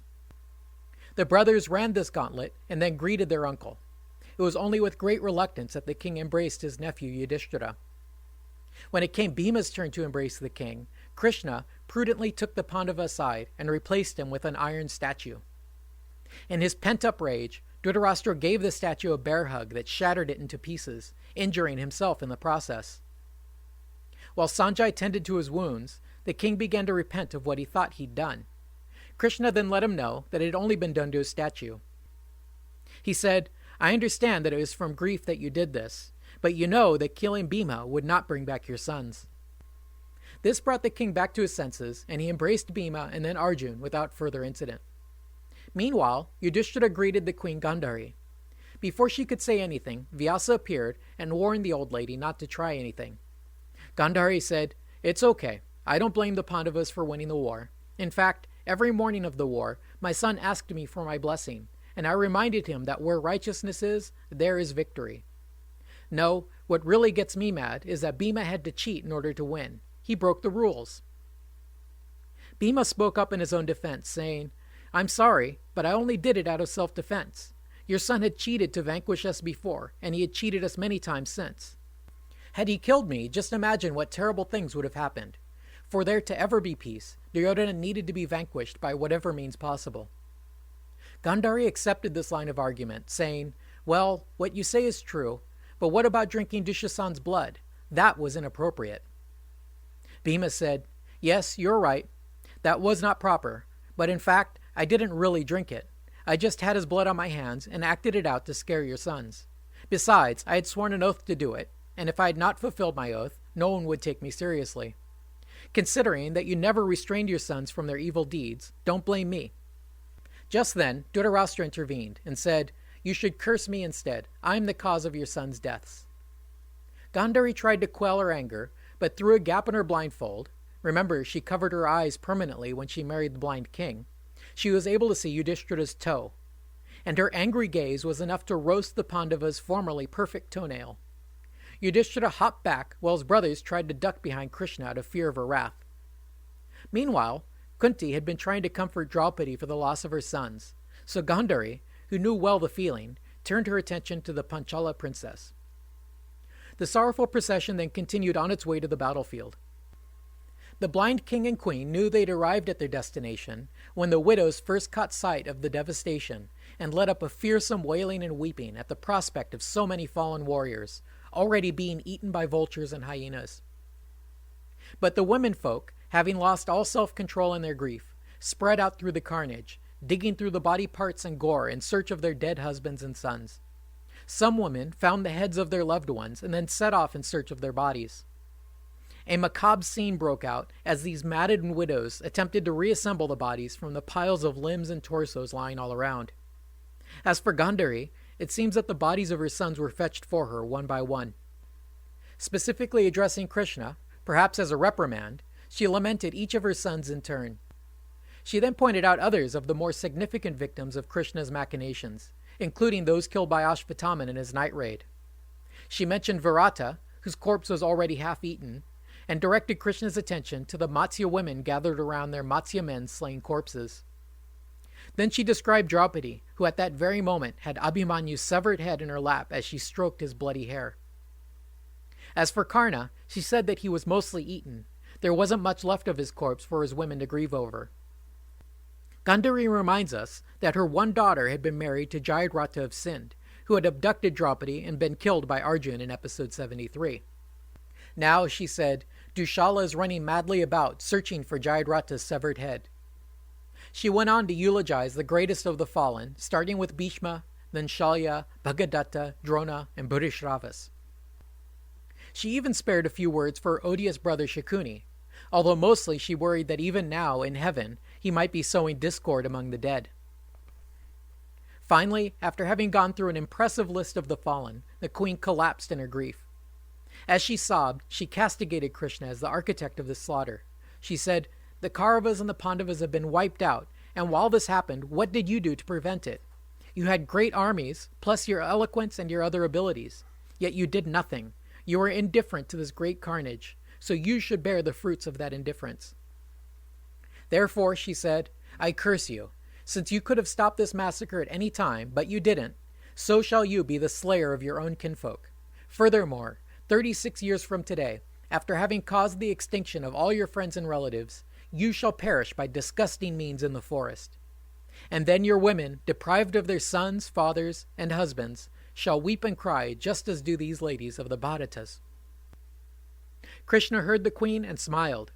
He said, You know, it's not easy to kill these Vrishni relatives of mine, but I've been trying to figure out just how to do that. Your curse, my lady, will help me greatly in accomplishing this task.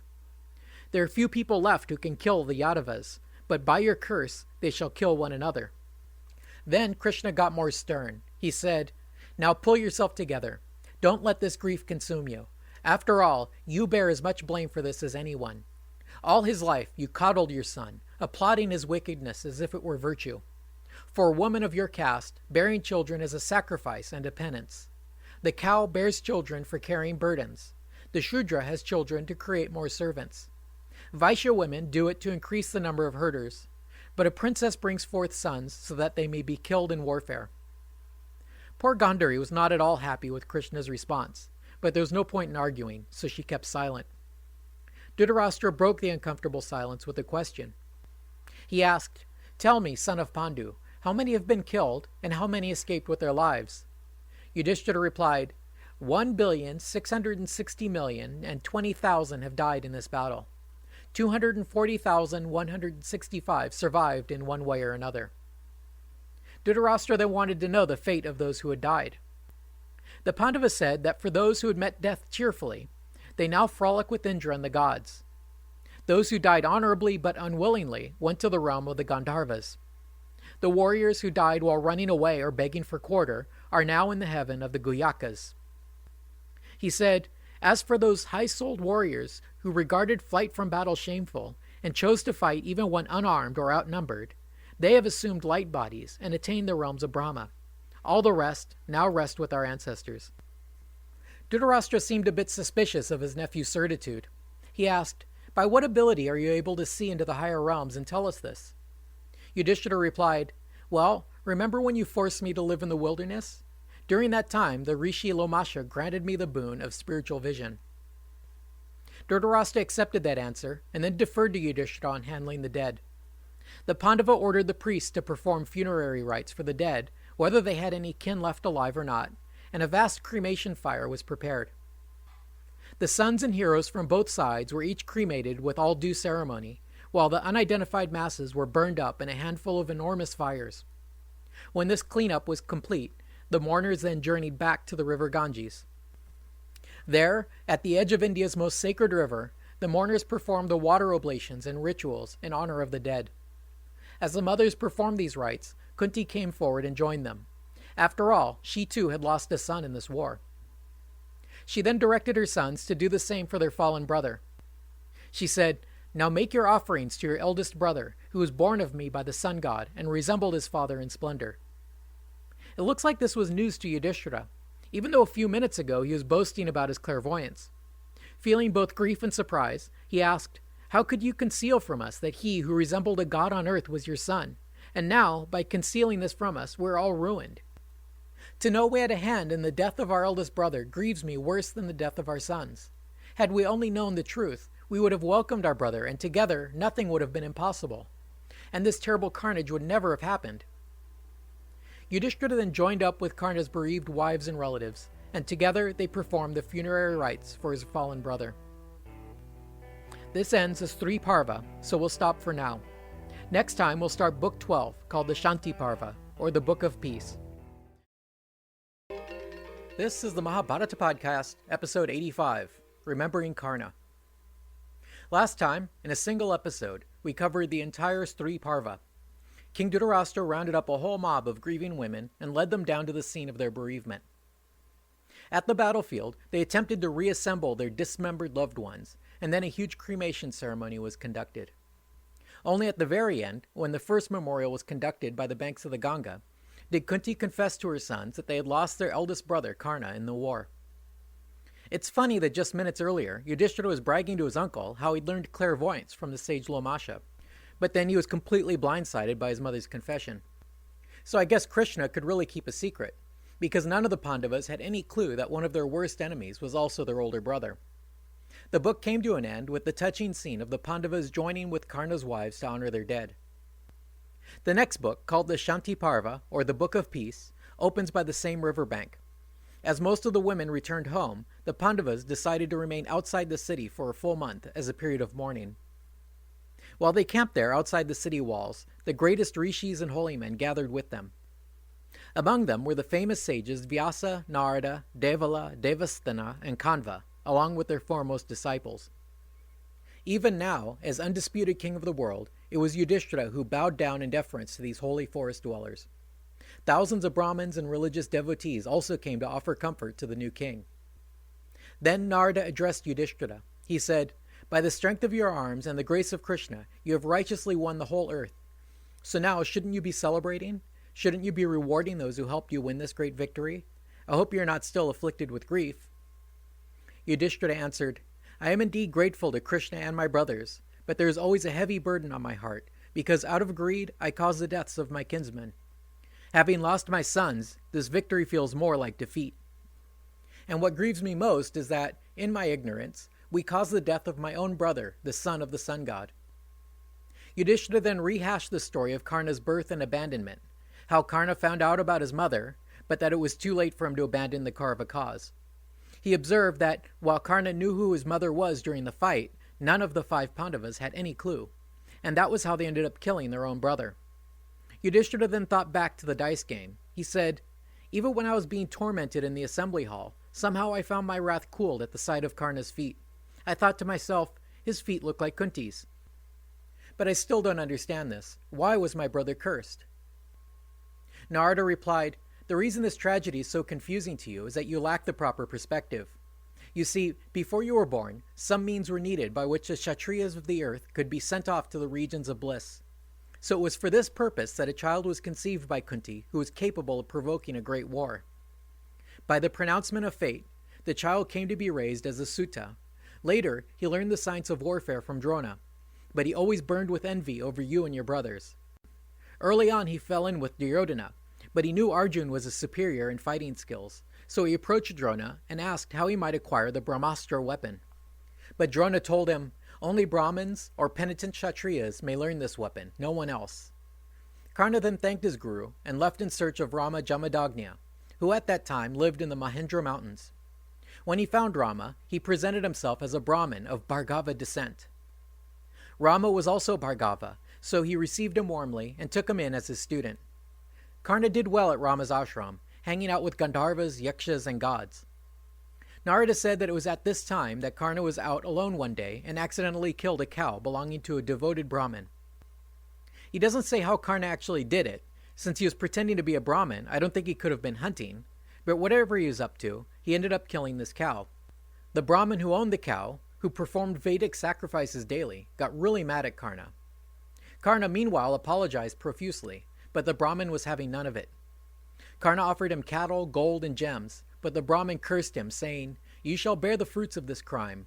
When you are fighting your greatest rival, the earth shall swallow up your chariot wheel, and while you are stuck, your rival will cut off your head." The Brahmin then sent Karna packing. Despite this curse, things still went well back at the ashram. Rama grew very affectionate toward his student, and happily taught him the mantras and usages of the Brahmastra weapon. Sometime later, the pair of them were off on a hike when Rama grew tired from recent fasting and wanted to rest. Karna was happy to lend his lap as a pillow for his guru to rest on.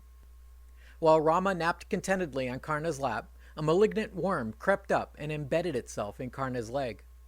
Despite the horrendous pain, Karna would not disturb his guru with the slightest motion, so he just held still and let the worm feed on his leg. Eventually, the worm bored all the way through his thigh, and a pool of blood formed around his legs. Some of this blood got on Rama, and he woke up. Seeing the blood on his arm, Rama sat up and said, "Damn it, now I'm impure." You see, Brahmins lose their spiritual potency when they become impure or dirty and must go through a ritual cleansing to get their mojo back. Rama looked at Karna and said, "What are you doing, bleeding all over me?" He then looked down and saw Karna's injured leg and the malicious creature that had done all the damage. It says this strange creature was shaped like a hog, had 8 feet, had numerous sharp teeth, and was covered in prickly bristles. Rama's glance proved fatal for the disgusting beast, and it literally melted under his gaze. Then, in the sky appeared a Rakshasa. His hands folded, he addressed Rama, saying, "O best of ascetics, you saved me from hell." The Rakshasa then explained that he had once, way back in the Krita Yuga Golden Age, been a good friend of Rama's ancestor Bhrigu. He was called Dansa, but he had raped Bhrigu's wife, and in return Bhrigu cursed him. Turning him into a worm, Bhrigu said, "You shall endure a living hell, subsisting on the urine and phlegm of other creatures." Dansa asked him how long this curse would last, and Bhrigu predicted that his own descendant Rama would finally set him free. After giving this explanation, the Rakshasa went away, and Rama turned angrily on Karna. He said, "You idiot! No Brahmin can endure such agony. You have the forbearance of a Kshatriya, so tell me truly, don't be afraid." Trembling with fear and shame, Karna prostrated himself before his guru, hands joined, and said, "I am a Sutta, a race that sprang from the intermixture of Brahmins and Kshatriyas. People call me Karna, son of Radha, and I only did this because I needed weapons. So that's why I introduced myself as a Bhargava Brahmin." Angry, but smiling, Rama said, "Since, in your greed for weapons, you perpetrated this falsehood, you shall not remember the Brahma weapon when you need it the most. Now, get out of here. There is no place here for the dishonest." Narada concluded this tale, saying that Karna then returned to Duryodhana and told him, "Now I have mastered all weapons." Narada then went on to tell a couple of stories highlighting Karna's heroism. In the first story, Karna accompanied Duryodhana to a Swayamvara bride choice, where the princess of Kalinga was to choose her own husband. Duryodhana placed himself in the lineup, but when the girl passed, she barely afforded him a second glance. Unable to bear being rejected at anything, the Kaurava snatched the girl and ran off with her, while Karna held off the collective onslaught of the girl's relatives and all her suitors. Single-handedly, Karna vanquished the flower of India's nobility and sent them running for home, while his pal Duryodhana got away with the princess. Narada said that Karna's fame reached the ears of the ruler of Magadha, Jarasandh, and that famous king challenged Karna to a duel. This must have been well before the Rajasuya sacrifice, because Jarasandh was dead by then. See episode 19. So Karna and Jarasandh met in single combat, fully armed. The pair were evenly matched, and soon they had spent all their arrows, destroyed each other's cars, and broken their blades. Finally, they were reduced to wrestling each other. I guess Karna knew Jarasandh's fatal secret, because he was about to split the king into two pieces when Jarasandh decided to make peace with him. In return for Karna's amity, Jarasandh gave over the territory called Champa. Thus it was that Karna won the kingdom of Anga as a gift from Duryodhana, and won the land of Champa by the strength of his arms. Narada concluded saying that Karna was indeed one of the best, but he was burdened with so many curses and other disadvantages that tragedy was inevitable. But most important of all is that Karna now rests in paradise, so there's no point in feeling sorry for him. Even though this is a rather short episode, I'm going to end it here for now, because Yudhishthira will not take Narada's advice to be happy for his fallen brother. On the contrary, it seems almost like our hero is looking for an excuse to give up everything and enter the forest. There will be much discussion on the subject of whether it is better to renounce the world or to live in the world, so we'll get to that next time. Thanks for listening. This is the Mahabharata Podcast, episode 86, To Be King or Not to Be. Last time, we memorialized the life of Karna. Yudhishthira was heartbroken over being the instrument of his brother's destruction, so the sage Narada tried to explain why things had worked out as they did. Taking the highest possible perspective, Narada said that Karna was born specifically to be the cause and guarantor of the destruction of the warrior caste. Karna was born under such conflicted circumstances specifically to ensure that the war was carried out to the bitter end. One thing I do find funny in all their assessments of Karna is that so far we've not been told from whom he incarnated. For example, we're told that the Pandavas were incarnated from Indra, and Shakuni was Dvapar incarnate, and Duryodhana was Kali. But for Karna, we only know that his father was Surya, the sun god. Discussions of his soul have so far been mute. Thus, going back to the big picture of the partial incarnations, in which the world is populated with incarnated demons and celestial volunteers, we have not been told which side Karna came from. Was he born with the soul of an asura or a god? Of course, at this point, the question is academic. Karna performed his part successfully, and now has paradise as his reward, so we should be happy for him. That's what Narada advised at the end of his story. But Yudhishthira just could not get past his grief and regret for having killed his elder brother. I can understand this. He is, after all, Dharma's son, and what kind of world is it that would have you kill your own brother as part of one's dharma? He complained to Arjun, saying, "If we had remained poor and exiled, then none of this would have happened. We would have never exterminated our kinsmen. Our enemies are better off now, and we are worse off. So to hell with chivalry, and to hell with vengeance, since through that we have had a disaster. Blessed is forgiveness, renunciation, humility, nonviolence, and honesty. But we, in our pride and greed, killed people who should not have been slain. Like a pack of dogs fighting for a bone, a great disaster befell us, and now that bone is worthless to us. But why did Duryodhana hate us so much? We never offended him, but he always plotted against us. And now we have not gained our objective, nor have they gained theirs. They had every honor and luxury, but could not enjoy it. They hated and envied us so much that they never had any peace or happiness. Dhritarashtra tolerated his son's bad deeds, and now he's paying the price.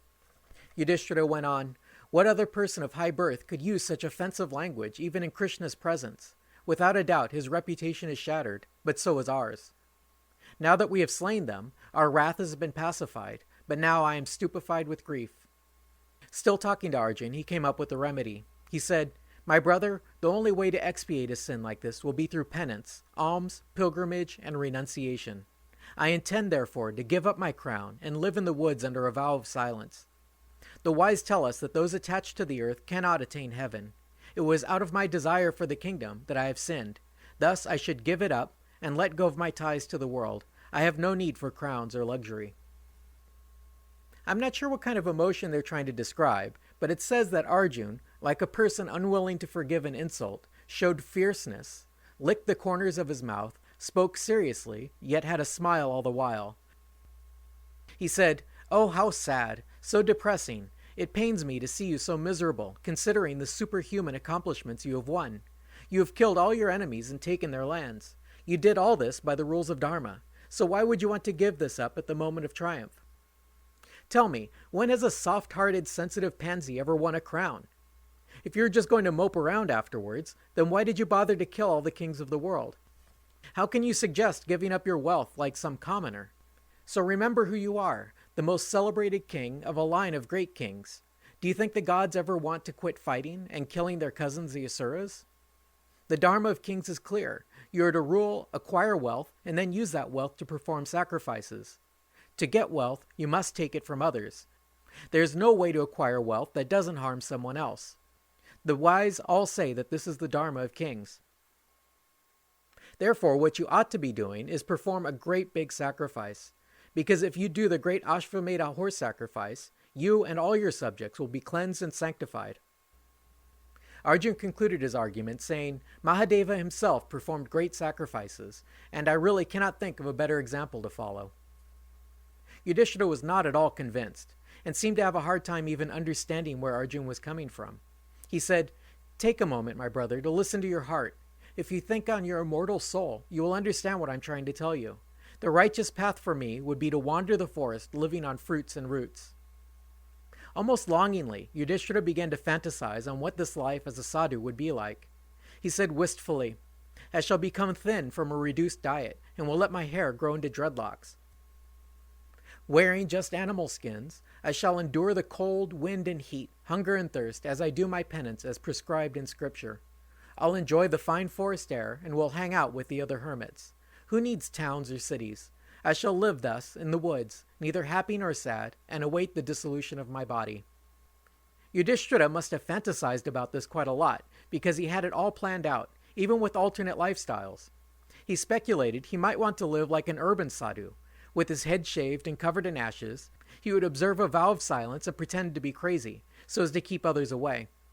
He concluded his fantasy, saying, "I shall give up all desires and purify my soul. Free of all bonds and attachments, I shall have everlasting contentment."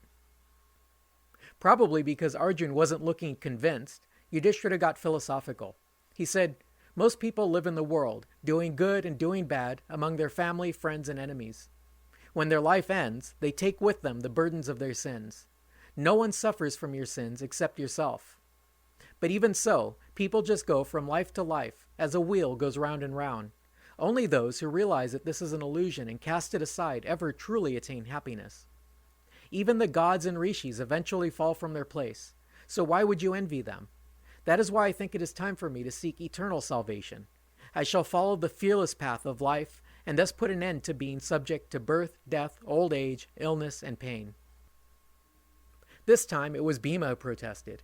He said, "I think you fail to grasp the inner meaning of this ancient wisdom. If you really think the duties of a king is sinful, then killing Dhritarashtra's sons was completely out of line. If we had had any idea that this was your intention, then we would have never followed you into war. We would have continued to live in penury, and this catastrophe would have never taken place. If our desire was to live as holy men, then our recent actions were horrendously sinful. If, on the other hand, we live as kings, then our actions were righteous and good. Since you are our elder brother, we shall follow you, but what you are doing makes us all look bad in the eyes of the world. Here we are, the mightiest warriors on earth, but since we are obedient to a weakling, we appear helpless and impotent. Really, nobody respects a king who has renounced the world. It is only those wimpy kings who lost all their possessions that pretend their poverty is a virtue. In reality, it is never proper for a Kshatriya to do this. Life goes on because every creature does its natural duties. You were a king by birth, so it is time you started acting like one. Nakul agreed with Bhim, saying, "The experts all agree that the life of a householder is superior to all other modes of living. It is only by living as a family man that one can attain both pleasure in this life and salvation in the next. If a king desires to renounce his wealth, there is only one good way to do it, which is to use it for costly sacrifices and alms. That is the true path to salvation for a king." Sahadev and Draupadi also chimed in with more arguments, but they are much the same, so we'll move on to Vyasa, who spoke up next. He also urged Yudhishthira to keep his kingship. Perhaps because he had a better understanding of time, he suggested that the Pandavas stick around a while, do what needs to be done as a king, and then, when his work in the world is over, he could retire from kingship and head for the woods. Vyasa said, "You have already lived a long time in poverty and penance, and now that misery is over. So enjoy yourself a while. You certainly deserve it. Rule the world and do your duty, and then you may retire to the forest. In the meantime, bring justice to your realm and perform the great Ashvamedha horse sacrifice." Finally, Arjun turned to Krishna and begged him for some wisdom to bring Yudhishthira back to his senses. Krishna said, "Do not allow your grief to consume you like this. You must realize that all those fallen kings are like characters in a dream, who all vanish when you wake up. Now they have all moved on, and do not think that they would rather be here." Krishna then quoted Narada, who once consoled a bereaved king by listing all the great kings of history, and how, no matter how great they were all now dead. He mentioned Bharat, the son of Shakuntala and Dushanta, back in episode 4, who, in his later years, performed 1,000 horse sacrifices and 100 Rajasuyas, but even he eventually died. Narada also talked about the famous Rama from the Ramayana. During his reign, there were no widows or orphans, the rains fell when needed, and the crops grew abundantly. No one died by drowning, fire, or disease, and people lived without fear. He said that Rama stayed youthful, had a dark complexion, red eyes, and strong arms that hung down to his knees. But although Rama ruled for 11,000 years, still, even he died. Krishna had framed this long list of kings and their virtues as a dialogue that once took place between the sage Narada and an ancient king named Srinjaya. Narada was comforting the king at the death of his son. I guess Yudhishthira was beginning to feel better, because now he wanted to hear the story of Narada, Srinjaya, and his son. Although Narada was present at this campout, Krishna told the story. He said that, a long time ago, Narada and his sister's son Parvata had traveled to the earth as a pair of celestial tourists. He said that the uncle and nephew were great friends, and they had made a compact with each other to share their innermost desires with one another. As part of their journey, they stayed a while at the court of the king Srinjaya. This king greatly enjoyed their company, and one day introduced his daughter to the two rishis. The girl was quite beautiful, and soon Narada took a hankering to her. Feeling a bit ashamed of his randy urges, Narada did not mention this to his nephew. But of course, it isn't easy to keep secrets from rishis, and Parvata read his thoughts. This sage had a pretty short fuse, because he got really mad at Narada for failing to report his desires. Parvata cursed his uncle, saying that he could have this girl for his wife, but that Narada would forever appear to her, and to all men, as an ape. Narada is also rather short-tempered, so rather than trying to explain himself, he just got angry back, and hurled a counter-curse. He forbade his nephew from entering paradise. Following this quarrel, the pair split up, Parvata to roam the earth, while Narada took up his new bride. Krishna said that although her husband looked to her like an ape, she stayed loyal to him and never desired another man. After living like this for some time, one day Parvata arrived at the couple's doorstep. Contritely, Parvata said, "Please do me a great favor and permit me to enter heaven." Narada saw his friend kneeling humbly and looking miserable, and he felt miserable too. He said, "You started it by turning me into an ape. That's the only reason I did it. You shouldn't have done that." But Narada did not get angry this time. Instead, he forgave his nephew, who in turn forgave Narada, and both curses were lifted. Soon thereafter, his bride Sukamani arrived. When she saw Narada, all radiant as a rishi, she didn't recognize him and ran away. Parvata stopped her and explained to her about the curse and convinced her that the man was indeed her husband. Krishna then sort of handed the storytelling over to Narada, saying, Narada here can answer any questions you might have. Yudhishthira said, Yeah, I want to hear about Srinjaya's son, who they say crapped gold and died. Yudhishthira knew about the boy's golden poop because of his name, Suvarnashtivin, which translates as one whose excrement is gold. Narada obliged by finishing up the tale of his visit with his nephew to the king Srinjaya. He said that after a few months of the king's hospitality, and having taken his daughter as his wife, Narada gratefully offered the king anything he could wish for, so long as it didn't threaten the power of the gods. So Srinjaya asked to be given a son, as blessed and possessing the same splendor as Indra, king of the gods.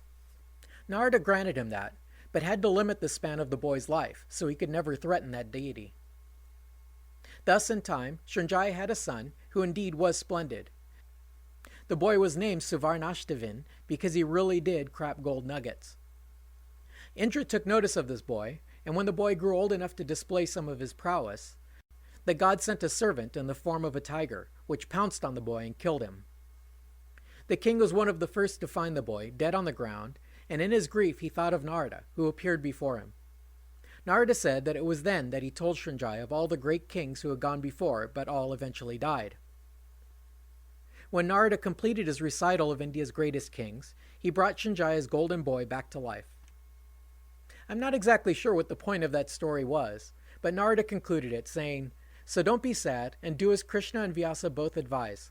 Take up the burden of your father's kingdom, perform your sacrifices, and after that you will be free to do what you wish. Seeing that Yudhishthira refused to accept that the war was merely an act of God, and he was just an instrument of his enemy's destruction, Narada urged Yudhishthira to expiate his guilt by means of royal sacrifices. While he had these three men together at the same time, Yudhishthira decided to ask them to delineate the duties of a king. But Narada, speaking for the rest of them, demurred. He said the person to ask would be Bhishma. Yudhishthira complained, saying, But I just killed his nephews and friends. How could I face Bhishma after all I've done? This time Krishna spoke up. He said, Enough already with the guilt tripping. You've agreed to our advice that you stay king, so now start acting like one. Yudhishthira didn't argue. Instead, he stood up and led his brothers, kin, and followers back into the city of Hastinapur, thus ending his penance and resuming his role as king of the world. That's all for now. Next time, Yudhishthira will finally get down to the business of running a country. Thanks for listening. This is the Mahabharata Podcast, episode 87, Rama's Famous Genocide. Last time, Yudhishthira, now the undisputed king of the world, seriously considered giving it all up at his moment of triumph and retiring into the woods as a penitent. He raises some good questions. After all, what are we doing here anyway? In order to live, we must constantly do violence of some sort, even if it is merely getting something to eat. The trajectory of Yudhishthira's life resulted in colossal violence, and inevitably as king, he shall continue to do violence. Our hero has always been drawn to the life of an ascetic, and at this point he seems to have a good excuse for giving up the crown and adopting the life of a holy man. Of course, no one else agrees with him. After all, the world needs a king, and who would make a better king than the wise Dharmaraja Yudhishthira? But it seems the best way to distract Yudhishthira from his worries is to tell him a good story. Because by the time Narada is done telling him the story of the boy who crapped gold nuggets, the king had forgotten his cares and worries. When Narada finished his tale, Yudhishthira stood up and ordered his followers to break camp. Putting his blind uncle at the head of the procession, Yudhishthira ordered them to commence to the gates of Hastinapur. The new king, Yudhishthira, boarded a white cart pulled by 16 white oxen. Bhima took the reins, while Arjun held a parasol over the king. Nakul and Sahadev stood to either side of the king bearing fly whisks. In front of them, Dhritarashtra and Gandhari were carried in litters, while behind the brothers rode Yuyutsu, Dhritarashtra's last surviving son. Following up the Kurus rode Krishna and Satyaki in a golden chariot. This beautiful procession entered the city and proceeded down its flower-strewn lanes to the great palace. The people of the city lined the streets and praised the new royal family as they passed. With an adoring crowd following behind, the procession entered the palace, where a large crowd of Brahmins chanted blessings on their behalf. The king, in turn, handed out vast riches to the priestly well-wishers. But, in the midst of all the racket, one Brahmin began shouting at the king. While the other priests turned to listen, this Brahmin, named Charvaka, addressed the king. Charvaka said, "I'm speaking for all these Brahmins present when I say pooh on you, you wicked fratricide. How can you claim any legitimacy after you killed your gurus, your elders, and your brothers?" The Brahmins were shocked that this man claimed to speak on their behalf. They did not like this one bit. But Yudhishthira was contrite. He said, "I beseech you humbly, do not curse me. I will soon enough lay down my life." All the other Brahmins said, "Don't listen to him. He doesn't speak for us." Drawing on their inner knowing, they soon figured out the problem. One of them said, "I know who that is. It's a Rakshasa, an old friend of Duryodhana. He's disguised himself as a Brahmin. Do not credit anything he says." Then the angry crowd of priests turned on the impostor. Chanting Om in unison, the primal tone killed the Rakshasa where he stood. The Brahmins then blessed the king again and departed, telling everyone of the piety and generosity of the new king of Hastinapur. Meanwhile, the royal party entered the main hall while priests and servants prepared the coronation ceremony. Yudhishthira was seated on a golden throne. On either side, he was flanked by his brothers, each seated on gem-encrusted chairs. Before him sat Krishna, and behind were seated Dhritarashtra, Vidur, and Gandhari. Containers of holy water were placed all around, and Dhamya anointed the king. Yudhishthira's subjects then presented the new king with valuable gifts, while the king gave away even more wealth to the Brahmins present. Then all his subjects again hailed their king and begged him to command them, and they would obey. Yudhishthira said, "Your first duty and mine is to honor and obey Dhritarashtra, who is the last of my kinsmen still alive." He then dismissed the crowds and held his first council of state. His first act was to appoint Bhima his heir, called the Yuvaraj. He appointed Vidur to be his vizier, and made Sanjay the royal treasurer. He made Nakul his quartermaster general, while Arjun naturally took over the war department. His priest Dhamya was put in charge of ceremonies and rituals, and Sahadev was appointed captain of the royal guards. He put Yuyutsu, Dhritarashtra's last living son, in charge of the old man's household. Having established everyone's appointments, the king turned next to the ceremonial offering to the dead, called Shraddha, which he faithfully performed for every one of his fallen kinsmen. As at all such ceremonies, vast wealth was handed out to the attending Brahmins. He then resumed his offerings, honoring every one of the fallen kings, friends, and acquaintances. It says that by doing this, he cleared the debt he owed them, and thus ensured that they would not castigate him in the afterlife. His next task was to see to the living. His realm was overflowing with widows, orphans, and broken households. To rectify this, he distributed food, clothing, and shelter to all the unfortunates of the world. He then turned his attention to Krishna. It was time to honor and thank him for having guided them safely through the recent hostilities. Yudhishthira sang a lengthy hymn to Krishna, honoring his divinity and wisdom. Krishna was pleased with this and returned the favor, praising his cousin the king. It was now late in the evening, and Yudhishthira finally turned to his brothers.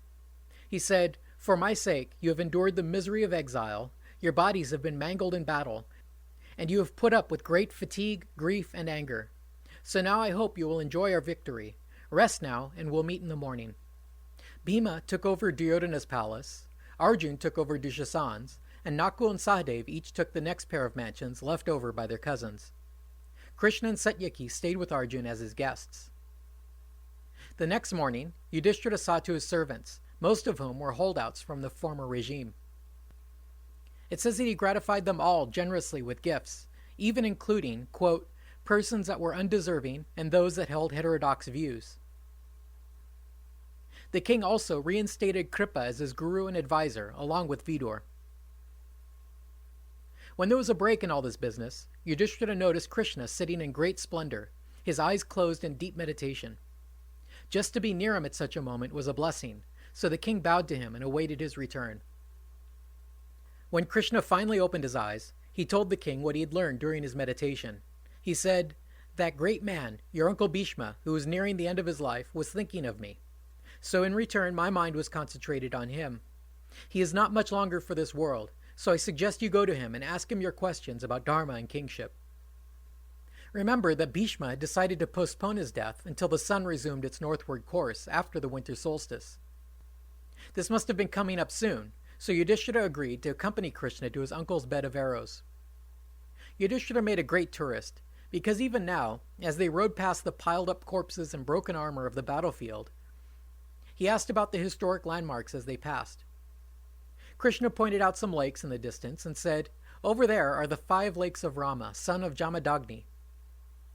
It was there that, after exterminating the Kshatriya race 21 times, that he made an offering of their blood to his ancestors.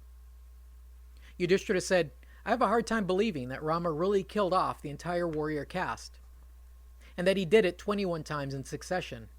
After all, if he killed them off once, how could they come back again and again?" Krishna's story began with a king who also happened to be an incarnation of Indra, named Gadi. Gadi had a single daughter, whom he named Satyavati.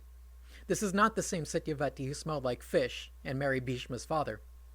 Anyway, when Satyavati grew up, her father married her to a powerful Brahmin named Richika. Richika was very fond of his young bride, so he decided to help her and her parents. The Brahmin cooked up a magical rice gruel and divided it into 2 servings. He gave them to his wife and said, "Eat this one, and you shall have a pious and gentle Brahmin for a son. Give the other to your mother, and she shall have a mighty warrior for her son." The girl was delighted to help her father to finally have a son, so she rushed over to her mother to deliver the treat. Unfortunately, she did not pay attention to which portion was which, and she gave her mother her own gruel while she ate her mother's. As soon as he saw his wife, Richika knew she'd screwed up. He said, "You ate the wrong one. Now your son will be a fighting Brahmin, while your brother shall be a mild-mannered king." Satyavati was apologetic and begged him to fix it. She said, "Come on, you're capable of creating whole universes, so there must be something you can do for me." But it seems the one rule a sage never breaks is going back on his word. If he said she'd have a mean fighting machine for a son, then so shall it be. Satyavati countered. She said, "At least make it my grandson rather than my son who causes all the trouble." Richika said, son, grandson, what's the difference? Very well. Your son will be a mellow priestly type, but watch out for his kid." Thus it was that Satyaki gave birth to a son, a Brahmin, who was named Jamadagni, while her mother bore a priestly Kshatriya son who was named Vishvamitra. Just as Richika had predicted, Vishvamitra was so pious and learned that he qualified as a Brahmin despite being born a Kshatriya. And Jamadagni indeed had a son, who was named Rama, and this kid was fierce. When he finished his schooling, he journeyed to Mount Gandhamadana, where he propitiated Shiva. The god was so satisfied with Rama that he granted him a magic battle axe. Meanwhile, there was a powerful king named Arjun. This king was both warlike and pious. By his generosity, the rishi Dattatreya granted him 1,000 arms. This multi-armed king then managed to conquer the world, and then gave away the wealth to Brahmins as part of a great horse sacrifice. Sometime later, he performed an extravagant offering to the fire god Agni. Apparently, he lit a forest fire and then prevented anyone from trying to extinguish it. The fire god happily consumed woods and villages, but it also happened to burn up a sacred grove belonging to a holy man named Appava. Appava was pretty angry about this, so he cursed King Arjun. He said, "Since you burned my woods, Rama will cut off all your arms." Arjun was pious enough that he would have tried to satisfy this guy, but he was unaware of the curse, so he did nothing about it. Meanwhile, his sons grew up to be haughty and cruel as a result of the curse. These perverse kids stole a calf belonging to Rama's father, Jamadagni. When Rama learned of the crime, he went straight to the king's palace, where he saw the calf wandering on the palace grounds. Either because of the influence of the curse, or his own bloody-mindedness, Rama cut off Arjun's 1,000 arms and killed the king. Arjun's sons then retaliated by returning to Jamadagni's compound and cutting his head off. Now Rama was really angry. Before his father's corpse, Rama vowed to rid the world of Kshatriyas, and then took up his mighty battle axe and headed back to Arjun's palace. It says that the Brahmin killed so many warriors that the earth became mired with their blood. In a short period of time, he killed them all. He only rested after all the Kshatriyas of the earth were dead. Then, his anger sated, Rama retired to the woods, where he stayed for thousands of years. I guess because Vishvamitra acted more like a Brahmin than a Kshatriya, or perhaps because that king was also his granduncle, Rama did not kill him or his lineage. After some thousands of years, Vishvamitra's grandson started talking smack about Rama. He said, Rama claimed that he has killed all the Kshatriyas, but look, I'm still here, as are a few hundred others. He must be scared of us. What a coward. News of this soon reached Rama out in the woods, and he again got really mad. There weren't very many left to kill, because it says this time he strewed the earth with just hundreds of Kshatriya bodies. I guess Rama lacked the patience to hunt each and every one of them down, so few survived the second extermination, and once more, over time, the noble race regenerated its numbers. Like a kind of plague, Rama revisited his victims the following generation, killing even the children. But still, this tenacious race again avoided total extinction, and in time their population bounced back. Rama repeated this assault again and again, such that he committed genocide on that people a total of 21 times. As I understand it, Rama then personally performed a horse sacrifice, and at the end, he handed the reins of power over to the sage king Kashyapa. Remember that all this took place a long time before even the events of the Mahabharata. These figures, such as Vishvamitra and Kashyapa, appear to be semi-divine sage kings. Kasyapa's caste is still unclear to me, but he seems to be acting like a king, so perhaps he's another honorary Brahmin, like Vishvamitra was. To get a sense of just how primal these characters are, both Vishvamitra and Kashyapa were numbered among the 7 proto-sages, called the Saptarshis. Kashyapa was a progenitor of the Devas, Asuras, Nagas, and all of humanity. With his wife Aditi, he fathered the famous Adityas. And with his other wife Diti, he fathered the evil Daityas. Both of these wives were daughters of Daksha, whose sacrifice we heard about in episode 83. As soon as Kashyapa took power, he ordered Rama to leave his lands, so he might preserve the remnant of the surviving Kshatriyas. But since Kasyapa's realm constituted the entire planet, Rama didn't have many options for his exile. Fortunately, the ocean stepped up and created an island especially for Rama to keep out of the way. Thus Rama retired to an island in the sea, and Kashyapa retired to the woods. If he really was born a king, Kashyapa certainly didn't have the instincts of a king. As soon as he left the scene, anarchy broke out over the earth. The Kshatriyas had been decimated and scattered, so there was no one to keep the peace. The lower castes of Shudras and Vaishyas got uppity and started marrying the daughters of the priestly caste. Lacking protection, the earth quickly descended into oppression and chaos. The spirit of the earth then appealed to Kashyapa for help. She reminded him that a few Kshatriyas still lived, but they were disorganized and demoralized. She identified the ones in hiding, or who had been raised by bears, and begged Kashyapa to train them and place the earth under their protection. Krishna then finished up the story of Rama, saying that Kashyapa granted the earth her wish, and installed these remaining Kshatriyas as kings of the earth. Yudhishthira was duly impressed with the might and wrath of Rama, and he added the detail that he'd heard, which is that many of the scattered remnants of his ancestors had been placed into hiding and been raised by cattle, leopards, bears, and apes. By now, the procession had finally reached the site of Bhishma's downfall, where he still laid, resting on his bed of arrows. At this time, the Sarasvati River ran through the field of Kurukshetra, and Bhishma lay near the riverbank, surrounded by holy men. As soon as they neared that hallowed spot, the party dismounted, freed their minds of superfluous thoughts, and greeted the rishis, the chief among them being Vyasa. The Pandavas hung back while Krishna and Satyaki approached Bhishma, who seemed like a fire about to go out. Krishna asked, "How are you holding up? I hope your mind is still as sharp as before, and that you are not tortured by the pain of your wounds. You are the wisest and most knowledgeable man of our age, and your self-discipline is unmatched. Who else has the strength of will, while in perfect health, to live without female intercourse for the whole of their life? And now, even though you may choose the moment of your death, still you endure the pain of your injuries in order to stay in the world of the living." Bhishma listened to Krishna's praise and then greeted Vasudeva in turn. Then Krishna said, "When you leave this world, all knowledge will expire with you. That is why we have gathered here today. We seek to learn from you.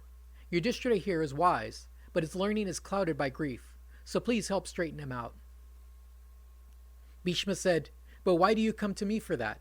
Look at me. I'm all broken and dying. My mind is fading, and you are God incarnate. You possess all knowledge, all wisdom, and all power. You could fix Yudhishthira in a second. I'm a nobody compared to you.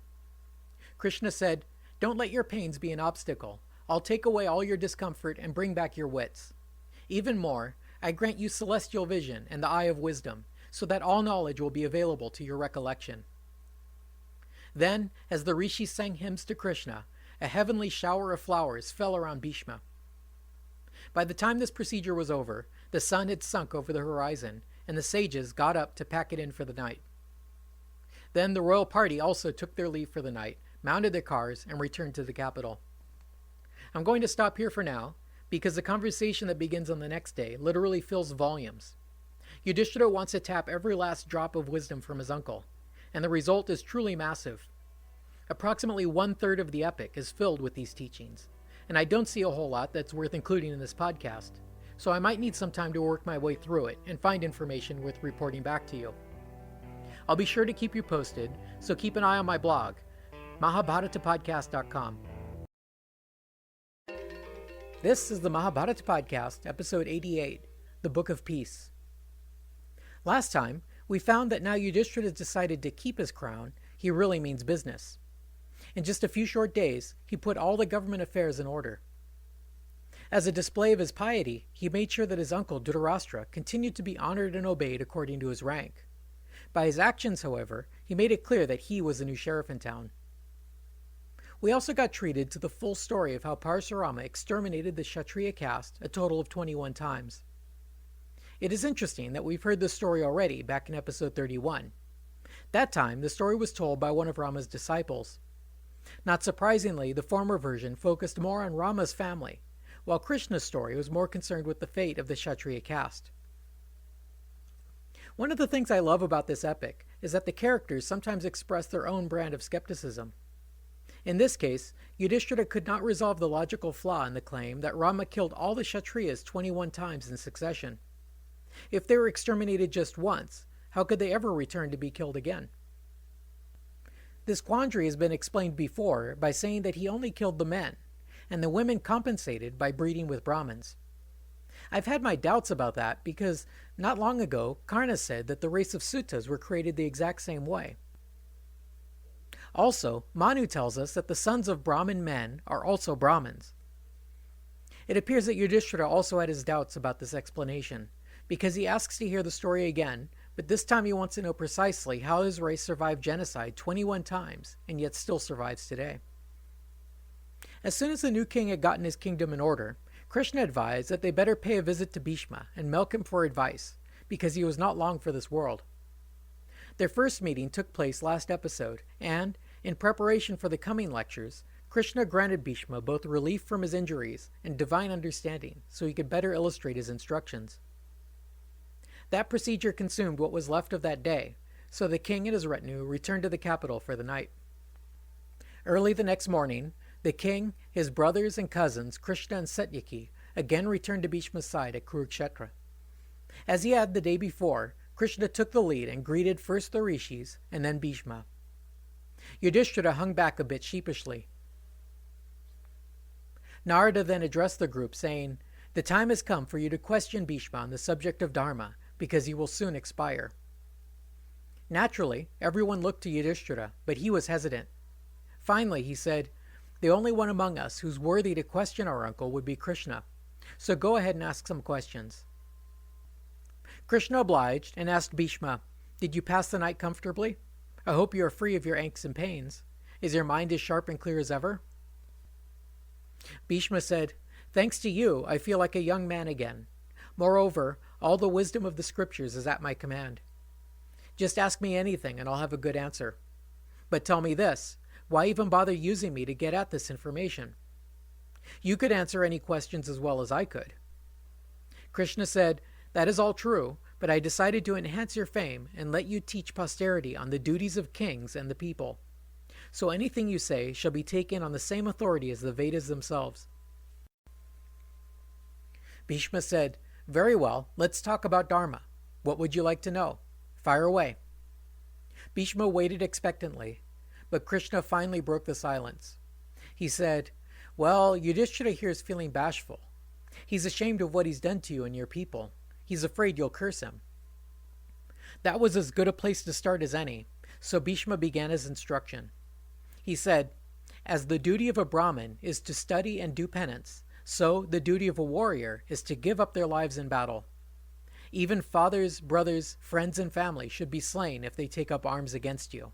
Manu himself taught that a man who fights in a righteous battle wins fame in this world and heaven in the next." Finally, Yudhishthira got enough courage to approach his uncle. Tearfully, he embraced the old man's feet. Gently, Bhishma said, "Do not be afraid, my child. Ask me anything." The rest of this book, and the entirety of the next, which is called the Book of the Final Teachings, are composed of this simple interview, in which Yudhishthira poses a question and then Bhishma answers. In many cases, Bhishma's answers are tiresome lists of good and bad traits or behaviors among classes of people. For instance, Yudhishthira's first question was for Bhishma to simply list all the duties of a king. Bhishma's answer is comprehensive, detailed, and full of tips and tricks. He begins with religious matters, stressing that a king must do sacrifices and honor the gods, and most importantly, he is always to be generous to Brahmins and never to punish them. If a Brahmin turns out to be a really bad apple, then exile him, make him someone else's problem. Moving on to court life, Bhishma gave some good management advice, such as never indulge in jokes or games with the servants. He said that if a king mingles freely with the staff, they will soon learn to disrespect him. They will get uppity and start putting on airs. Corruption will be soon to follow. While Brahmins should always go untouched, even the king's gurus and sons should be chastised if they transgress the king's law. This advice goes on, filling pages, so if any of you are planning on running a kingdom, I suggest you refer to the unabridged text, because I'm going to skim over a lot. Yudhishthira's next question was more philosophical. He wanted to know why the world needed kings and how the institution first began. Bhishma said, way back in the Krita Yuga, in the Golden Age, there was no need for kings, because everyone looked out for each other and no one was abusive. But over the course of our long decline, people lost the ability to get along, and strife broke out. He said that at some point our perceptions became more limited, and we became greedy. From there, things quickly spiraled downward. In all this chaos, even the Vedas were forgotten. The anarchy disturbed even the gods, and they went to Brahma for help. Brahma's solution was surprisingly roundabout. First, he compiled everything that a king needed to be and do. He made a great big list, which is supplied here at length, and handed the compilation over to Shiva. Shiva then wrote a condensed version of this codebook and gave it to Brihaspati, who again developed an abridgment, which is called the Barhaspatya. At the same time as all of this, Brahma sent Vishnu down to do his thing. Vishnu's strategy was equally convoluted. He sent down an avatar who was called Virajas. But it turned out that Virajas just wasn't interested in kingly stuff, so he became an ascetic instead. Virajas had a son, but the kid was no better. This went on for 4 more generations, and while their quality declined, none were interested in being a king. The 7th and final son of this long line of ne'er-do-wells was named Vena. Vishnu's earthly lineage had declined so badly that this boy Vena was wrathful and malicious. He was so bad that the rishis went after him. Using blades of grass as their only weapon, the holy men slashed Vena's leg. From the wound in his right thigh sprang a dark-skinned, red-eyed dwarf. It says that the Nishadas and all other Mlechas are descended from this dwarf. From a cut in Vena's right arm sprang a valiant knight, clad in armor and bearing weapons. This guy came preloaded with the unabridged version of Brahma's rules for kingship. The rishis immediately elected him the king of the world. His name was Prithu. Prithu got right to work and soon put the earth back in order. To honor him, the gods and rishis held a coronation ceremony for him. The earth gave him a tribute of gems and gold. Under this great king, the golden age was once again restored to the earth. In appreciation, the god Vishnu entered Prithu's body, such that the universe worshipped Prithu, and he was considered one of the human gods. Bhishma's teachings begin in the Shanti Parva, the Book of Peace, and fill the entire book called the Anusasana Parva.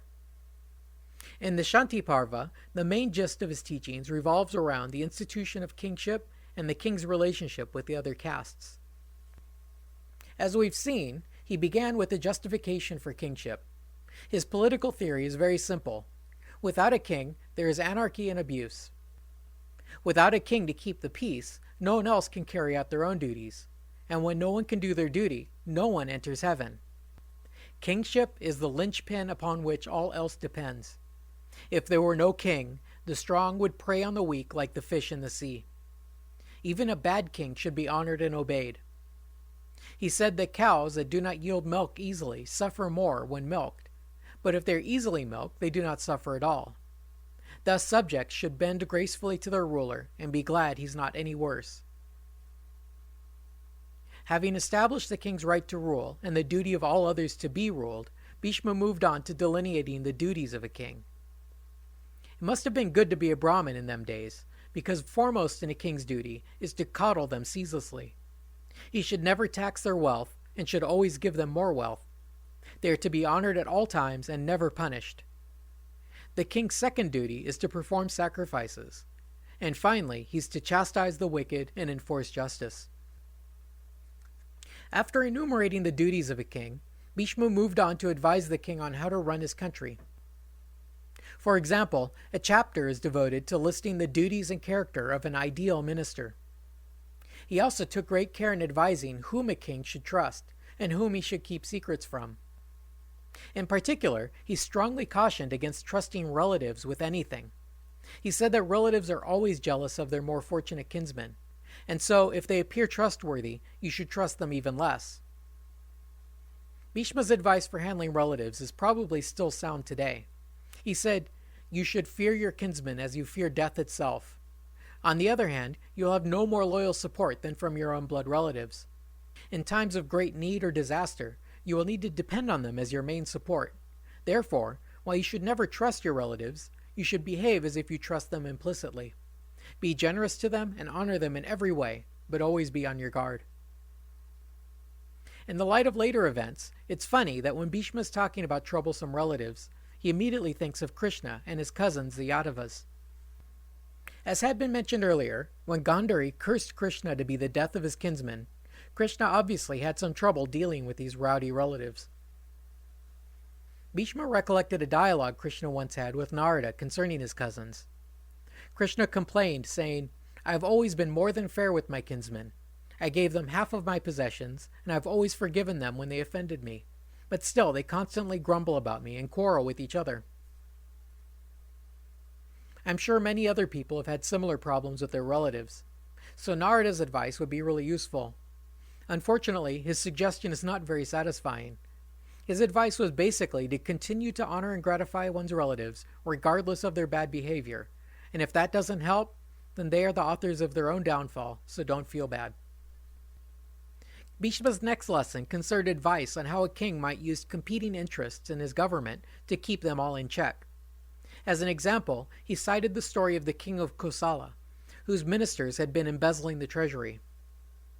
For some reason, a rishi decided to perform an audit on the king's administration. The sage's name was Kalakavriksha, and he and his pet crow took it upon themselves to investigate the state's finances. He traveled the kingdom and interviewed the king's officers. He told them that his pet crow could reveal to him the past, present, and future. When he had gathered his evidence of malfeasance, he presented it to the king. He pointed out this and that official and said that the crow had informed him of their embezzling. He declared that his crow had never made mistakes. The officials just blew him off and laughed at his pet bird, but that night they had the crow killed. The next day, the sage sought the king's protection, as he feared for his life. The king brought him into his own palace and asked for his advice. The rishi Kalakavriksha advised the king to act like he didn't care about the bird and to conceal any suspicions he might have of his ministers. He should quietly build up a case against them and then strike quickly. Bhishma said that this king followed the sage's advice, got new, more honest ministers, and soon built himself a great empire. Following this story, many pages are devoted to lists, such as the ideal character traits of ministers and generals. We are also told what kinds of cities make ideal capitals, and how the government should be organized at the level of towns and villages. He gives detailed instructions on how a king may lawfully raise revenue, and what means of fundraising are never to be practiced. As you might have guessed, the number one rule is that a king must never, under any circumstances, take the wealth from a Brahmin. His advice for taxation is that the king should start out with just taking a little, and then slowly ratchet up the tax rates. He can also engender conflict among his subjects, and then present himself as the peacemaker, thus making his tax burden more appetizing. Yudhishthira's next request was to hear about the lawful rules of conquest. Bhishma said that once you've picked out a country to conquer, you present yourself and your army to the people and tell them that you are now their king. If they accept you, then great. If they resist, then fight them. If the king is engaged in battle with other Kshatriyas, then it should always be a fair fight. One should even try not to use better weapons or armor than one's opponent. No poisoned or barbed weapons should be used, and if the enemy flees, let them go. Do not kill unarmed or disabled foes. A king who wins a war by cheating is unrighteous and undeserving of victory. Tricks and subterfuge are only justified when your enemy resorts to them first. Yudhishthira next wanted to hear what a king should do if he finds that his ministers have seized power and taken control of his wealth and his army. Bhishma replied by taking up the story of the king of Kosala and his sage advisor Kalakavriksha, who had the pet crow. He said that at some point later in his life, the king found himself the victim of a palace coup. Exiled and without a friend, he went to his rishi advisor and asked what his options were. Kalakavriksha's first suggestion was that the king should give up his desires and forget about ever being rich or powerful again. After all, nothing lasts forever, and he would have lost his crown no matter what, so he might as well just accept the fact and move on. But if, on the other hand, the king still felt like he'd rather spend his time attempting to win back his realm, that was still an option. The sage said that what an ambitious upstart needs to do is contain his feelings of jealousy, resentment, and greed. He should humbly accept the new regime and offer up his services to the new monarch. He must serve them diligently and honestly. By discipline and upright behavior, he should soon win wealth and honor by his new master.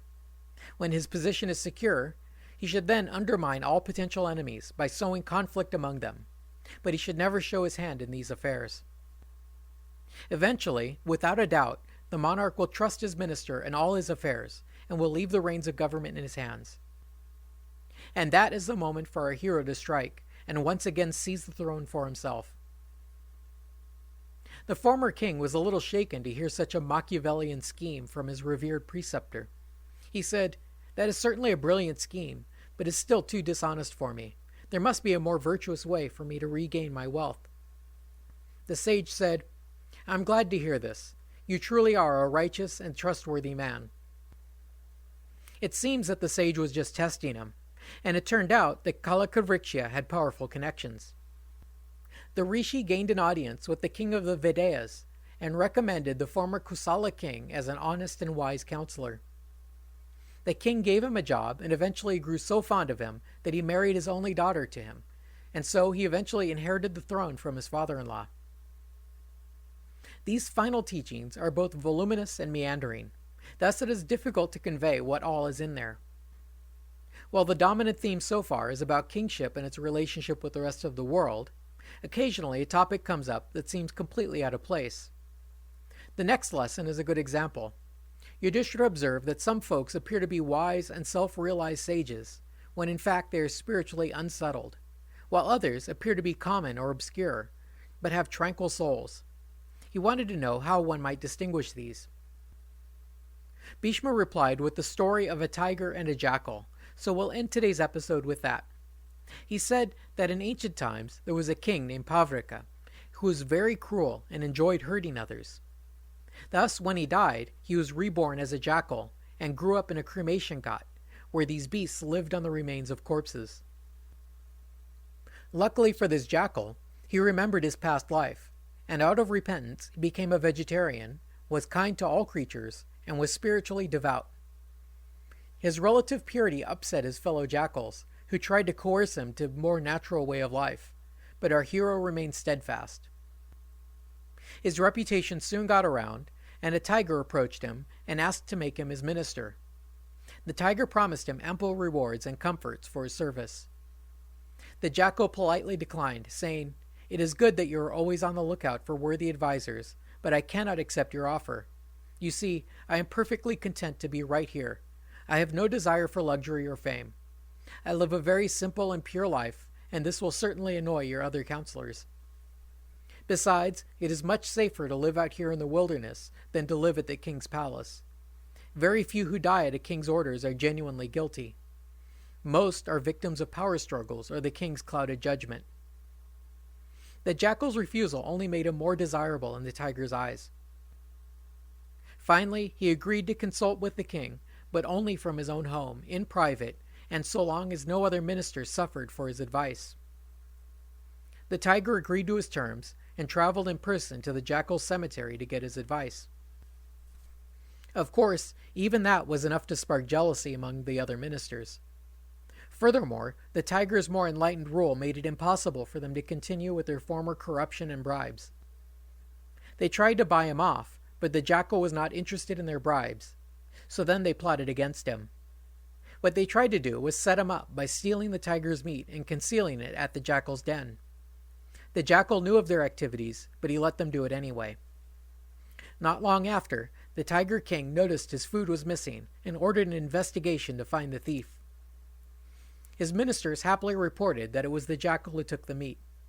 The tiger flew into a rage and ordered the jackal to be put to death. Only the tiger's mother was able to get through to him. She reminded her son that his ministers were naturally jealous of the jackal, so they should not be completely trusted on this. Besides, it was well known that the jackal was a vegetarian, so what use had he for the king's meat? This was enough to persuade the tiger to take a second look into the case, and he soon found out the truth. He acquitted the jackal of all charges and restored him to his position. The jackal, however, refused. Instead, he vowed to sit in meditation until he starved to death. The king was dumbfounded. Why would anyone turn down the honor and comforts of royal service in favor of suffering and death? The jackal said, "Now that you have shown that you cannot trust me, how could I ever feel secure working for you? And how will you trust me now if you did not really trust me before? Inevitably, this anxiety will weaken your court and help your enemies." Although the king continued to argue and beg him to stay, the jackal retired to the forest, where he sat in Praya and eventually cast off his body and proceeded to heaven. That about wraps up the Shanti Parva, as well as this episode. The book contains a few more parables, but even they mostly devolve into endless discussions of dharma, sin, and virtue, so the stories themselves are far from compelling. It is generally believed that most of these last teachings are later additions to the epic, and I'm inclined to agree. Certainly, the stories are not nearly as interesting as those we found elsewhere in the epic, and the teachings are a far cry from the Bhagavad Gita. Next time, we'll work our way through the second half of Bhishma's teachings, which make up the entirety of the next book, called the Apadharma Anusasana Parva. This is the Mahabharata Podcast, episode 89, The Final Teachings, Part 1. Last time, we finished the Book of Peace. The bulk of that book consists of the wordy dialogue between Yudhishthira and Bhishma as he lies dying on his bed of arrows. I managed to compress that down to a single episode, but we've only scratched the surface of these teachings. The next book, called the Anusasana Parva, is composed entirely of these teachings. This book is also enormous. It's roughly the same size as the Book of the Forest, which took me about 22 episodes to cover. The big difference is that I do not expect it to take anywhere near that many episodes to cover this tome, because the material just isn't that engrossing. I've spent the past several weeks working through this book, getting some idea of how to proceed. Like we discussed last episode, this dialogue is padded with a lot of stuff that doesn't bear repeating. It's just too boring. Last time, I made some effort to convey to you just what it was that I was skimming over. Now I think I've done enough of that, so for the remainder of this book, I'll concentrate on the stories that I find interesting and you can take it on faith that the parts I'm skipping are not very interesting anyway. I'll begin with the story that Bhishma told about a mouse and a cat. He came up with the story in reply to a line of questioning Yudhishthira had been pursuing even in the prior book.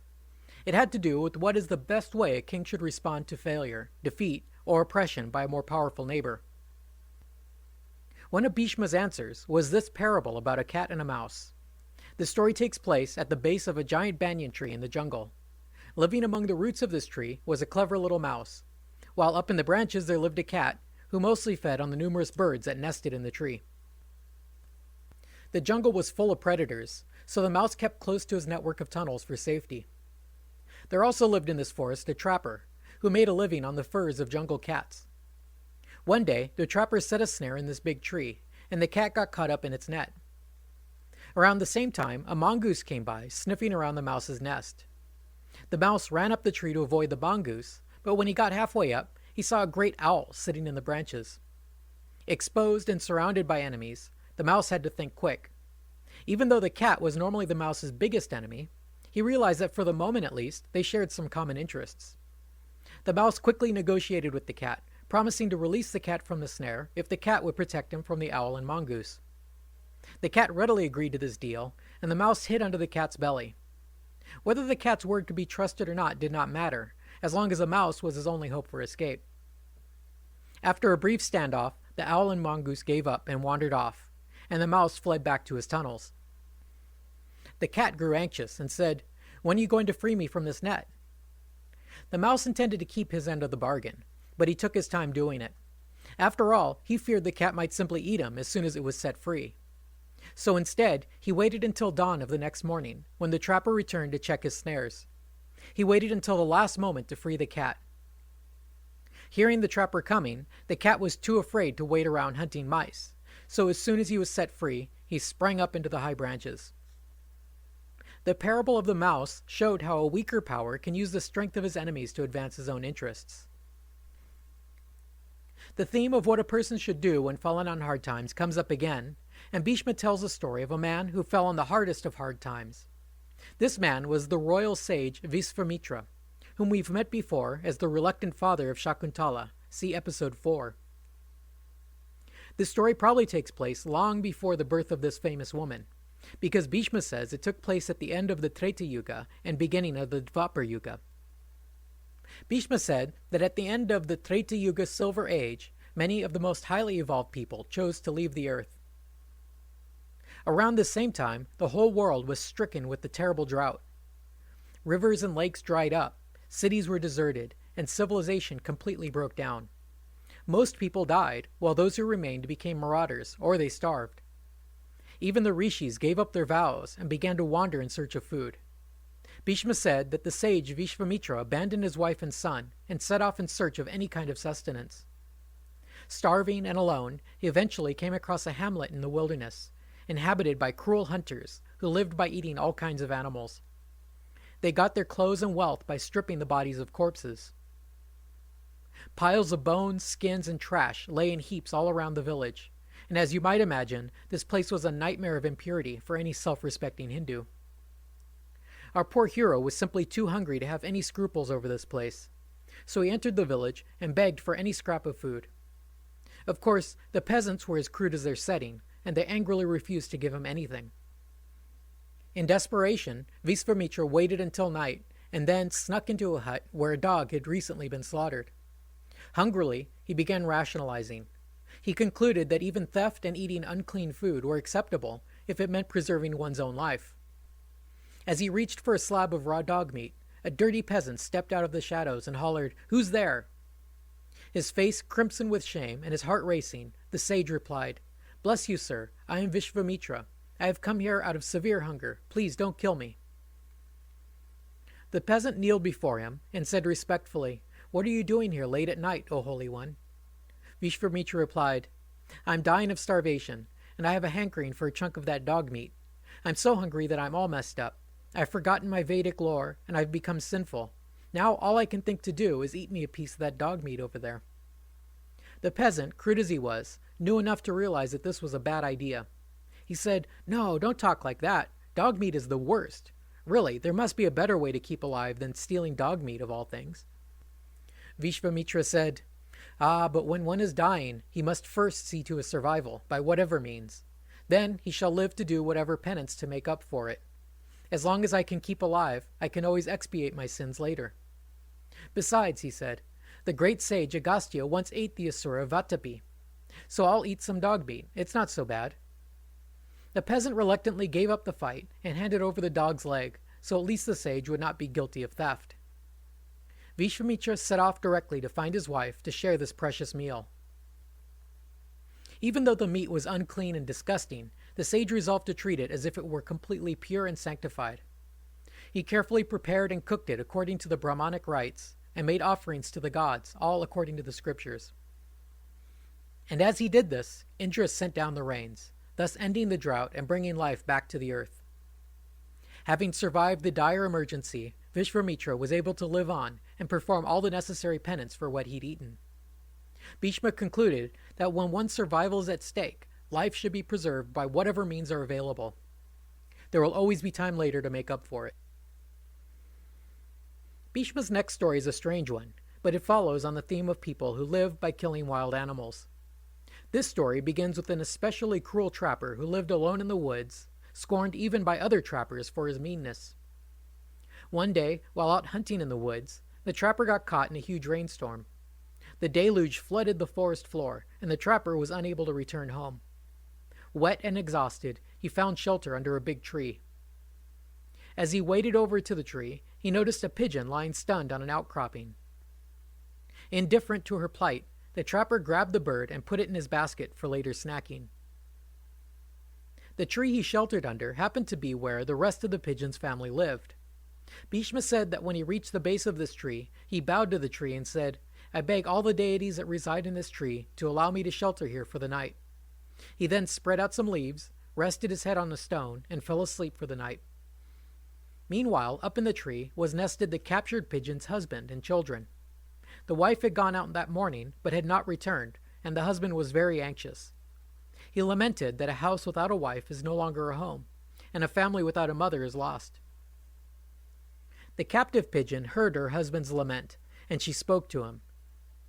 She said, Don't worry about me, but this trapper here has come to your house seeking shelter. It is your duty to offer him hospitality. Take care of him. You can always find another wife later. Joyfully embracing his dharma, the pigeon determined to do his best for his new guest. Saying that hospitality should be shown even to one's enemies when they come to your door, the pigeon offered the trapper to make himself at home.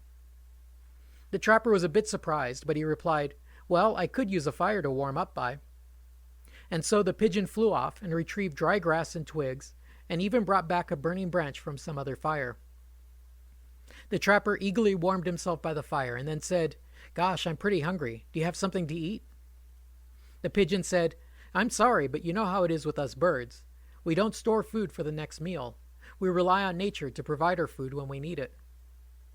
But the bird felt pretty bad about turning down his guest's request, and he considered this for a while.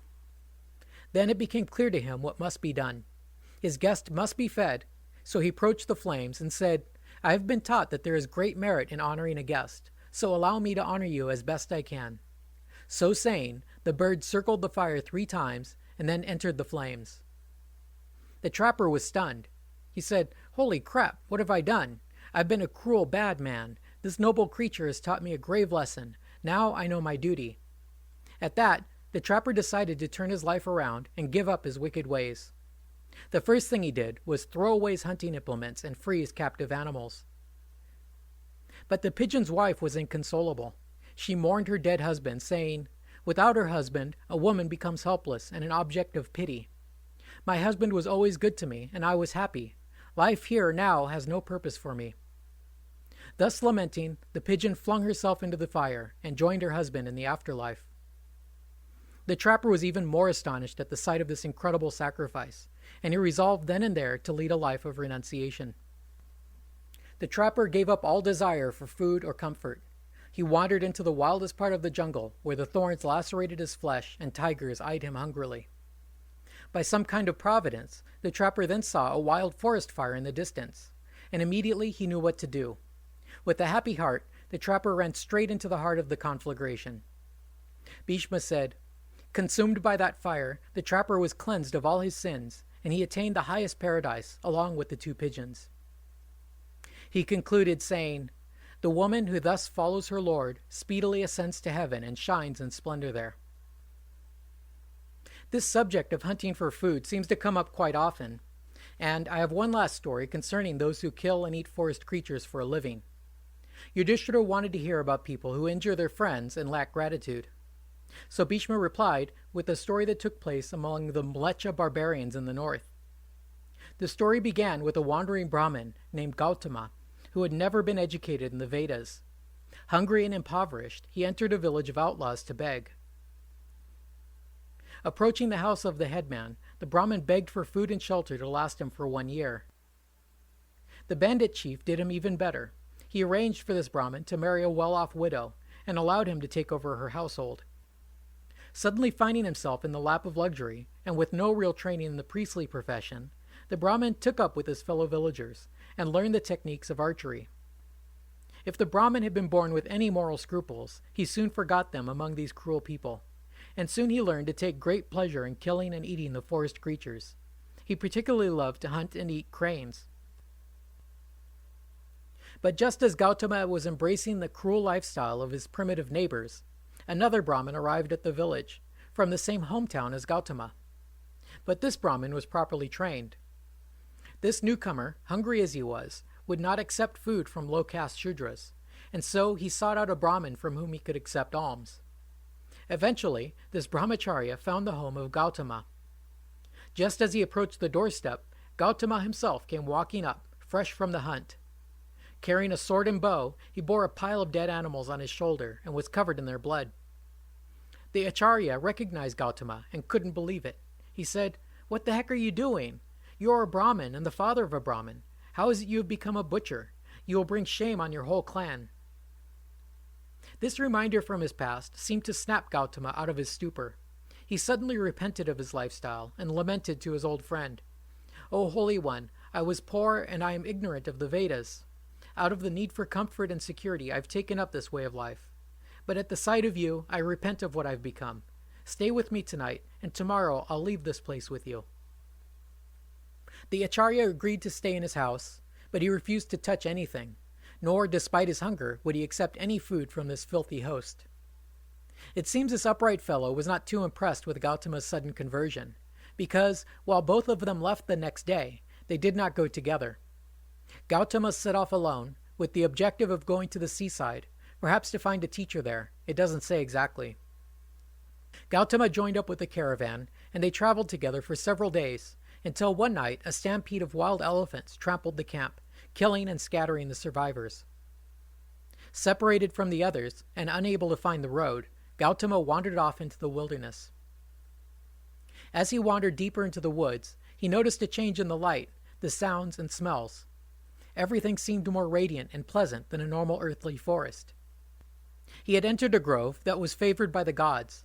Bhishma said that even Brahma would occasionally vacation there. Tired and hungry, Gautama sheltered under a banyan tree for the night. Nesting in this enchanted tree was a beautiful crane. This crane was the first crane, born from one of Daksha's daughters way back at the time of creation. This magnificent bird flew down and offered Gautama hospitality. The bird said, "Mr. Brahmin, I am Rajadharman, the son of Kashyapa and one of the daughters of Daksha. Be welcome, you are my guest today." At first, Gautama considered how he used to love to eat crane meat and seriously wondered if he should just eat this one. But the bird spoke so nobly that Gautama snapped out of it. This crane laid out a bed of flowers and grass, provided him a fire, and fetched several fishes for his guest. While they prepared to eat, the bird asked him his name and pedigree. Gautama replied, "I am a Brahmin known by the name of Gautama," and that was all he would say about himself. When Gautama finished eating and laid back to rest, the crane fanned him with its wings. The crane then asked his guest about how he ended up here. Gautama said, "I am very poor, so to get money, I am trying to get to the sea." The bird said, "Oh, that's not a problem. You're now my friend, and I can certainly help you find some money." It turned out that this amiable bird had a good friend in the person of a great Rakshasa king named Virupaksha. He lived nearby in a citadel. The bird said, "That chief is a friend of mine. Just tell him I sent you, and he'll take good care of you." So the next day, Gautama cheerfully handed over to the Rakshasa citadel. It was indeed a formidable place, with big stone walls and lined ditches on all sides. Entering the walled city, Gautama marveled at the wealth, while messengers ran ahead to announce his arrival to the king. When the Rakshasa king heard of his friend the crane's endorsement, he granted Gautama a private audience right away. Respectfully, the king offered him a seat of honor, and then questioned Gautama about his birth, his spiritual practices, his knowledge of the Vedas, and what vows he was under. Like he'd answered the crane, he just said, "My name is Gautama, and I am a Brahmin." The shrewd king could already tell that not all was right about this guy, so he interrogated him more thoroughly. He asked, "Where is your residence, and to what caste does your wife belong? Now don't be nervous, just tell me truthfully." Gautama said, "I was born in the middle country, but now I live in a village of hunters. My wife is a Shudra, who had been a widow. I swear this is all true." Bhishma said that the king had to reflect a while on what he should do next. He considered, that guy seems to be a real scoundrel, but on the other hand, he's a Brahmin, and he is a friend of the crane, and I really should do what I can for my friend. The Rakshasa king decided to treat Gautama as he would any other honorable Brahmin. And it just so happened that 1,000 Brahmins had arrived for a religious festival, and he was going to give them stuff anyway. He brought Gautama with him to the assembly hall, which was packed with the other Brahmins. The king welcomed all the Brahmins and worshipped them like a king should. As his line of kings had always done on this holiday, the Rakshasa laid out a vast heap of gold and jewels and said to the Brahmins, "Take your gold plates and goblets, and as much of that treasure as you desire." Reminding them that his people could not be well controlled, he said, "On this one holiday I've restrained the other Rakshasas, so take all you want, enjoy yourselves, but then you better get moving." Gautama was delighted. He filled a sack with the heaviest gold items he could find, and then started dragging it down and out of the city. The Rakshasa denizens eyed him hungrily as he struggled with his precious load. He did not make much progress that day, and by dusk he had only reached the banyan tree of the crane Rajadarman. He sat at the base of the tree, exhausted and hungry. The happy-go-lucky crane, always devoted to his friends, flew down and welcomed Gautama. The crane fanned him with his wings, and then produced a meal for his guest. Feeling stronger now, Gautama began to think on the long journey he had yet to make with such a heavy treasure to carry. Eyeing the bird, his old predilection came upon him. He thought, "He sure is a fatty. I could roast that guy and eat him bit by bit as I trek over these mountains." Gautama could not think of any other way of getting sustenance on this journey, so he figured it was his best option. Bhishma said, "There, under the banyan tree, the Prince of Birds lit a fire for the sake of his guest." To one side of that fire, the bird slept trustfully. Then the ungrateful wretch killed the trustful bird, not even thinking there was a sin in what he'd done. Deftly, he pulled off the feathers, gutted and roasted the bird on the fire. Happily, he slung his meat over his shoulder and commenced his journey home. It wasn't long before the Rakshasa king began to suspect something was amiss. Every day, his friend the crane flew to an audience with the god Brahma. On his return journey, the crane would stop by at the king's palace. But when the bird failed to appear for 2 days in a row, the king became concerned. He thought of that creepy Brahmin, and then he got really worried. He summoned his son and sent him to investigate the whereabouts of both the crane and the Brahmin. The prince raced over to the banyan tree with his guards, only to see a heap of feathers and crane guts. Immediately, they set out in search of Gautama. They did not need to look far, because Gautama had not made much progress dragging his golden hoard. Seizing him, they found Rajadarman's uneaten remains. The dead bird and the living Brahmin were both brought before the king, who wailed loudly at the sight of his dead friend. The entire city went into mourning. Everyone loved that bird. He really was a nice guy. The king then turned to pass judgment on the perpetrator. He said, "Let this sinful wretch be slain. Let these Rakshasas eat his flesh. Let's do it now." The Rakshasas were a bit reluctant. They were fine with killing him, but they didn't really want to eat him. He was so bad even a Rakshasa wouldn't touch him. The king said, all right, we'll feed him to his fellow hunters, so now kill him." The Rakshasas all joyfully joined in the task of chopping Gautama into bite-sized pieces, which they delivered up to the hunter tribe as a present. But even though these hunters were cannibals, not even they would eat this guy. They threw it into a dunghill, and then even the worms would not eat him. Getting back to the crane, the king ordered a great big funeral pyre to be prepared for the remains of his friend. The king himself officiated the ceremony, and he set the wood alight.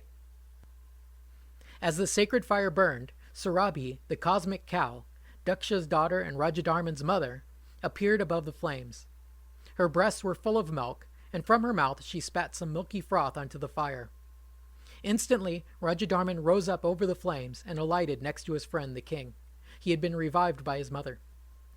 For some reason, with all these other miraculous events going on, Indra showed up. He just appeared there and started talking to the king. He said, "Well done, you've brought back the Prince of the Cranes." Then he tried to explain what had just happened. He said, "A long time ago, the crane here failed to show up at Brahma's court. Out of annoyance, Brahma cursed him to remain alive indefinitely. That was why he could not be killed." When Indra finished his story, the crane bowed to him and said, "If you still have any of that Amrit left, and you'd like to do me a favor, kindly bring back my friend Gautama." Indra obliged and sprinkled some Amrit on what was left of Gautama, and instantly the perverse Brahmin was reassembled and brought back to life. He was still clinging to a sack of gold. The crane joyously embraced Gautama and thanked Indra for his help. Notably, the bird did not invite Gautama back to his banyan tree. Instead, the friends went their separate ways. The crane returned to his routine of visiting Brahma daily, while Gautama returned to his wife among the hunters. I guess you could say he lived happily ever after. Bhishma said that he returned to his Shudra wife and begot many sinful children upon her. The gods tolerated him, but when he died, he was sentenced to spend many long years in a particularly terrible hell. The moral to this strange story is that an ungrateful person should never be trusted for anything. And anyone who injures a friend will inevitably spend a long sentence in hell for it. That's all for now. Next time, we will continue with more vignettes from Bhishma's final teachings. This is the Mahabharata Podcast, Episode 90, The Final Teachings, Part 2. Last time, we skimmed through the first half of the Anasusana Parva. I presented the stories that Bhishma told as part of his teachings. It is interesting that for some reason these stories all followed on certain themes and subjects. For example, 3 of the stories take place around a banyan tree, and all 4 are concerned with those primitive tribesmen who hunt small animals and sometimes practice cannibalism. In the first story about the cat and the mouse, the hunter is just a peripheral character, while the protagonists are the forest animals. In the third story, about the suicidal pigeons, there's a hunter and a banyan tree, but this time the hunter is dealing with birds. I find this story quite remarkable in that the characters all find salvation by the end, but all 3 die in the process, all of suicide. In stark contrast to this is the fourth story, about the Brahmin Gautama and the crane.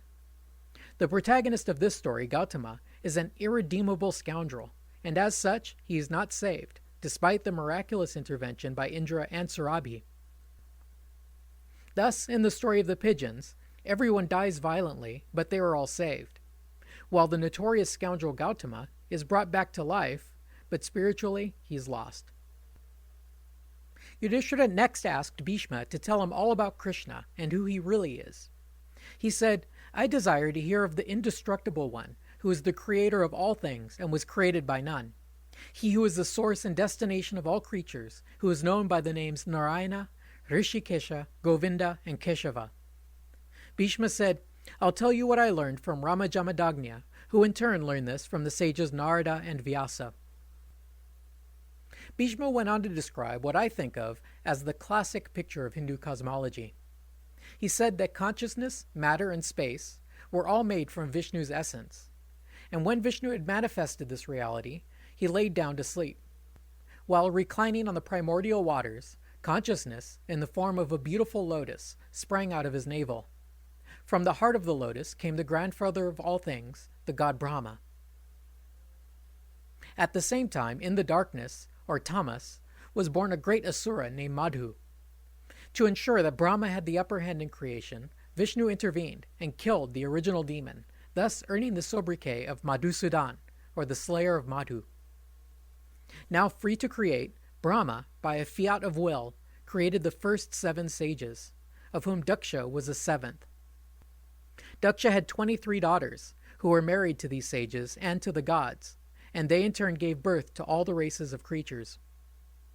Finally, Vishnu gave birth to the human race. From his mouth came 100 Brahmins, from his arms came 100 Kshatriyas, from his thighs he created 100 Vaishyas, and from his feet came 100 Shudras. Yudhishthira's next question concerned a famous historical king named Janaka. He wanted to know how this king managed to find salvation while living as a regular king. I find this a bit confusing. There were apparently a number of kings in Mithila who were called Janaka, going all the way back to the Ramayana, where King Janaka was Rama's father-in-law. I think Bhishma may have been referring to a later one, because he told the story of a descendant of Janaka who was called Janadev. He was also king of Mithila, and he kept a large group of religious scholars to advise him on spiritual matters. We will hear later that these disputatious scholars held some controversial views, so perhaps that is why the king turned to an outsider for advice. He invited a saintly ascetic named Panchasika to expound on religion to his court. Panchasika was a student of the sage Asuri, and one of the few facts of his life that we get is that he was adopted by his guru and accepted by his wife as her son. For some reason, Panchasika lived on her breast milk for a while. It says he used to suck her breasts, and thus he was regarded as her son. This all may sound like it is about to develop into a ripping yarn, but the dispute among Janaka scholars seems to be of such a serious matter that all pretense of narrative structure breaks down. What seems to have happened was that Janadev's court was infested with Buddhists. The word Buddhism is not explicitly mentioned, but I have little doubt that it was Buddhist philosophy that caused the controversy. It says that King Janadev invited the sage Panchasika to expound on Shankya religious philosophy, which he did, conveying basically the same message we got from the Bhagavad Gita. He explained that what we consider to be reality is in fact an illusion and the source of our suffering. He discussed the nature of the delusion that keeps us attached to the things of this world and how the things of this world could not be depended upon for happiness. His point of contention with the skeptics at the king's court was over the existence of the soul. These philosophers argued that there is nothing that survives the extinction of the body. Like a modern-day atheist, they argued that nothing exists that cannot be seen or measured. After all, don't we rely on physical evidence of something's existence before we believe it to be so? If someone said that the king shall never grow old or die, you might believe it, but in time you shall see that you are wrong. They argued that direct evidence is the source of philosophy and religion, and even the scriptures can be contradicted by direct evidence. In a strikingly modern argument, they said that humans are nothing more than their physicality. In the seed is all the information that produces the tree, the fruit, and leaves. Milk is produced by a physical process in the cow's gut, and mind and consciousness are just inbuilt qualities of humans, determined by their genes. Just as two sticks rubbed together produces fire, so the mind is just a byproduct of our brains. At this point, Bhishma dropped the whole pretense of a story. He states outright, "These skeptics, however, are in error." He said, "The animating force that enlivens a body departs it long before the body disintegrates. So this is evidence that something real must leave the body at the moment of death. If body and soul were the same, then the body should disappear at death, or the body should remain alive until it is completely disintegrated." Bhishma's next argument is fascinating. He said, "The world is too unfair and unequal for there not to be a soul." What he meant was that the only way you could explain the iniquities of life is by attributing each person's current circumstances to their past actions. Why else would one person be born rich and another poor, except that they are each reaping the fruits of their past life actions? He also used some subtle philosophical reasoning. He asked, how could a more refined system, like the mind, be the product of the less refined system of the brain? It sounds like he had been arguing with atheists so far, but now he turned his guns on doctrine that sounds like Buddhism to me. Bhishma said that the scholars in Janadev's court believed in rebirth, but that it was caused by ignorance, desire, and greed. They believe that ignorance is the vehicle which transports the karma from past lives into the next. Karma is the seed, and desire is what draws it into its next existence. Bhishma said they believe that ignorance is ingrained in some way that survives the death of the body. When one life ends, another starts up immediately after. When that ignorance is dispelled by knowledge, the person is destroyed, or in other words, attains to nirvana. Bhishma just couldn't help but repeat himself. He said, this assertion is also erroneous. He asked a question that I have also wondered about. He said, when a creature dies and is reborn somewhere else with a different family and circumstances, then how is it that you could say there's any connection between them?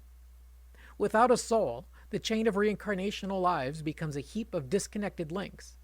And if it isn't you who suffers in the next life for your current sins, why would you care if your next stand-in pays dearly for what you do now?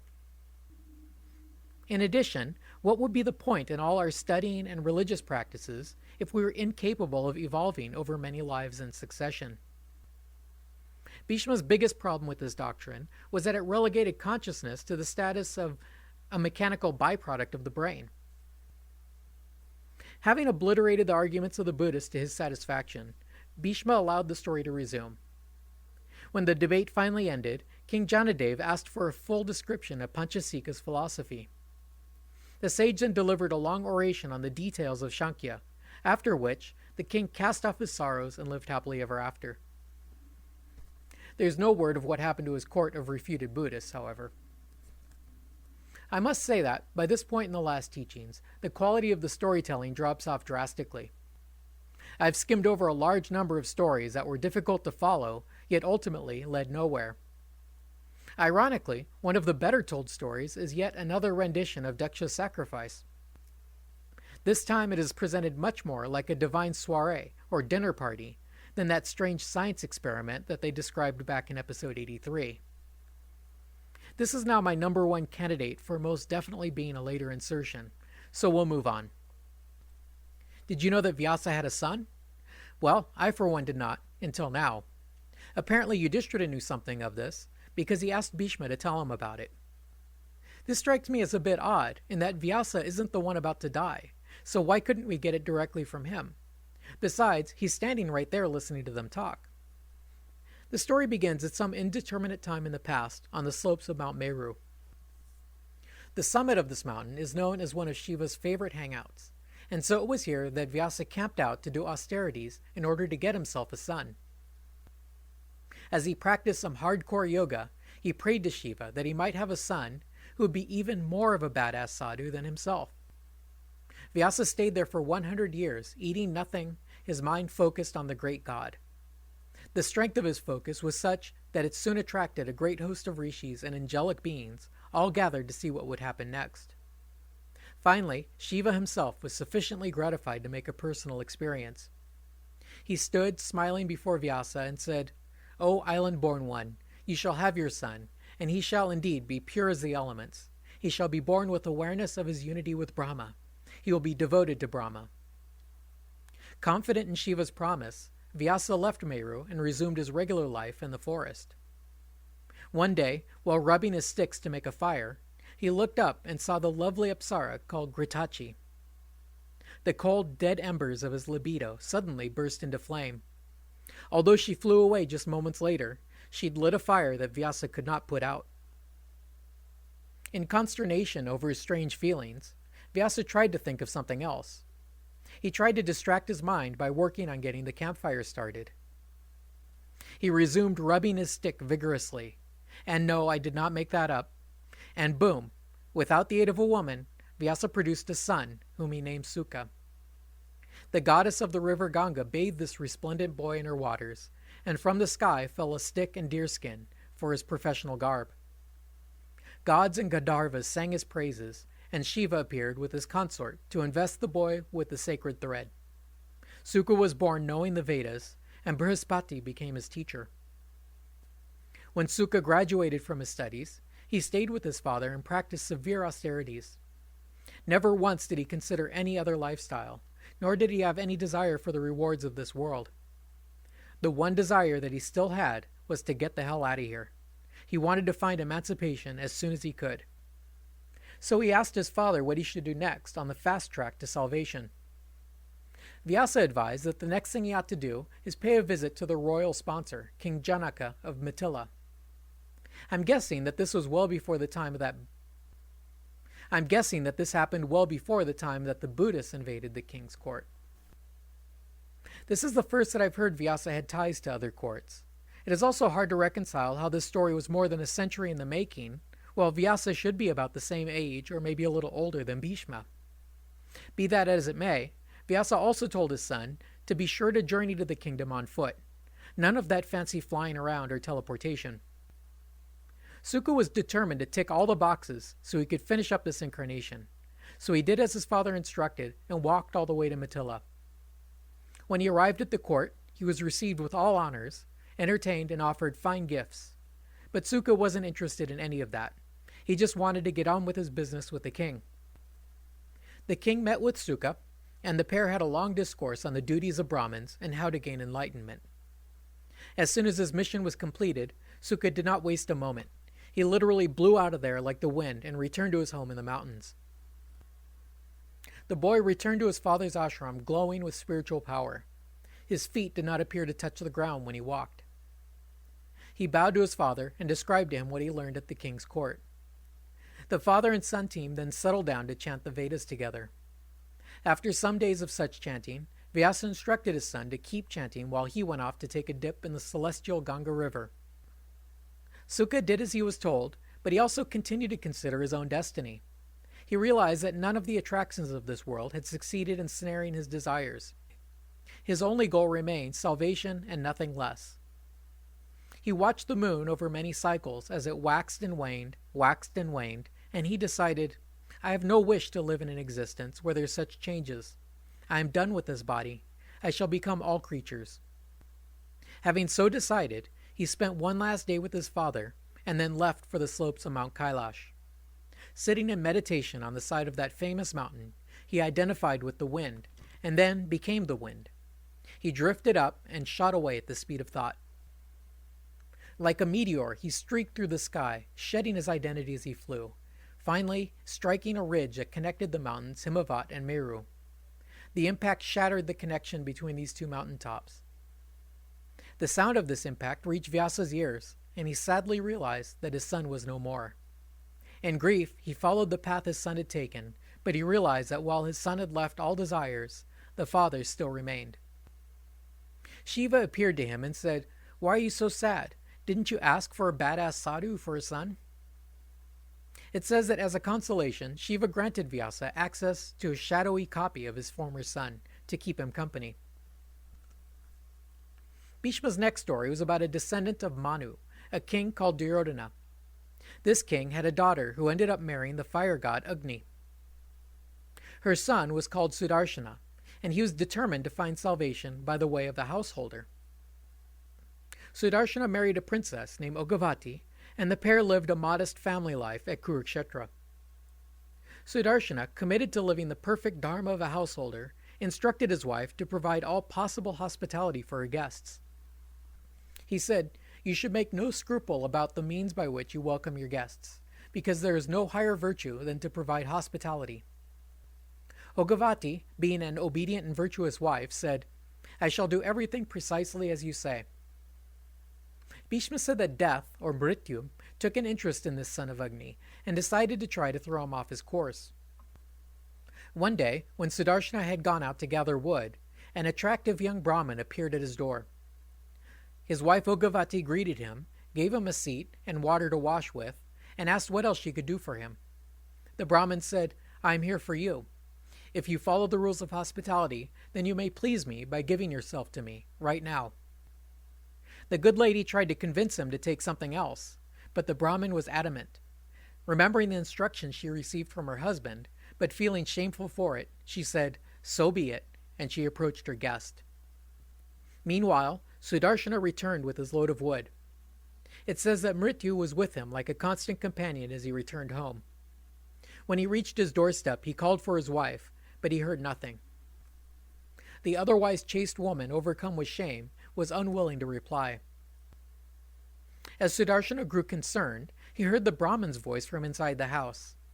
The Brahmin said, "You ought to know that I came here as a guest, and that your wife offered me many fine things. But all I desired was her body, and at the moment this fair lady is engaged in making me feel right at home." It says that Mrityu wanted to strike the impudent rake with his cudgel, but Sudarshana took charge. He said, "Very well, have a good time. I am greatly pleased, in fact. I have sworn to live the dharma of a householder, and so I freely give up anything requested by a guest of mine. So if this is what you desire, so be it." Then the Brahmin came out of the house and revealed himself to be the god Dharma. With an angelic chorus in the background, he congratulated Sudarshana. He said, "I came here to test you, and I am very well pleased with the results. And you should know that no one has the ability to insult the chaste lady, your wife, not to mention lay a hand on her. She is protected from defilement by your virtue and by her own chastity." He then elevated Ogavati into the goddess of the river by the same name. As for Sudarshana, he basically won the lottery. By having adhered to his dharma in such a spectacular way, he won emancipation and traveled to the regions of the blessed. In past episodes, we've heard many times about the special treatment Brahmins should be given. It seems that they could expect a life of luxury and do very little work if they so desired. It must have been good to be a Brahmin back then. Yudhishthira wanted to know what it takes for a lower caste person to acquire the status of a Brahmin. Bhishma said that it is impossible to change into a Brahmin. One can only be born a Brahmin. Brahmins are of the highest order, and it is only after living many lives among the lower orders and constant striving that one is permitted to be born a Brahmin. This brought to mind the story of a Brahmin of questionable birth named Matanga. When he was born, his father assumed he was legitimate, and the boy was duly raised as a bona fide Brahmin. Bhishma said that one day his father sent Matanga to fetch supplies for a sacrifice. So the boy set out on a cart pulled by a young donkey. This donkey was so young that she'd just been weaned. Thus, she did not follow his directions, and instead led the cart to her mother's side. Feeling ridiculous and annoyed, Matanga began to beat the donkey with his goad. The donkey's mother, who witnessed all of this, said to her daughter, "Don't feel too bad. That boy's no Brahmin like he pretends. He's just a low-caste scavenger."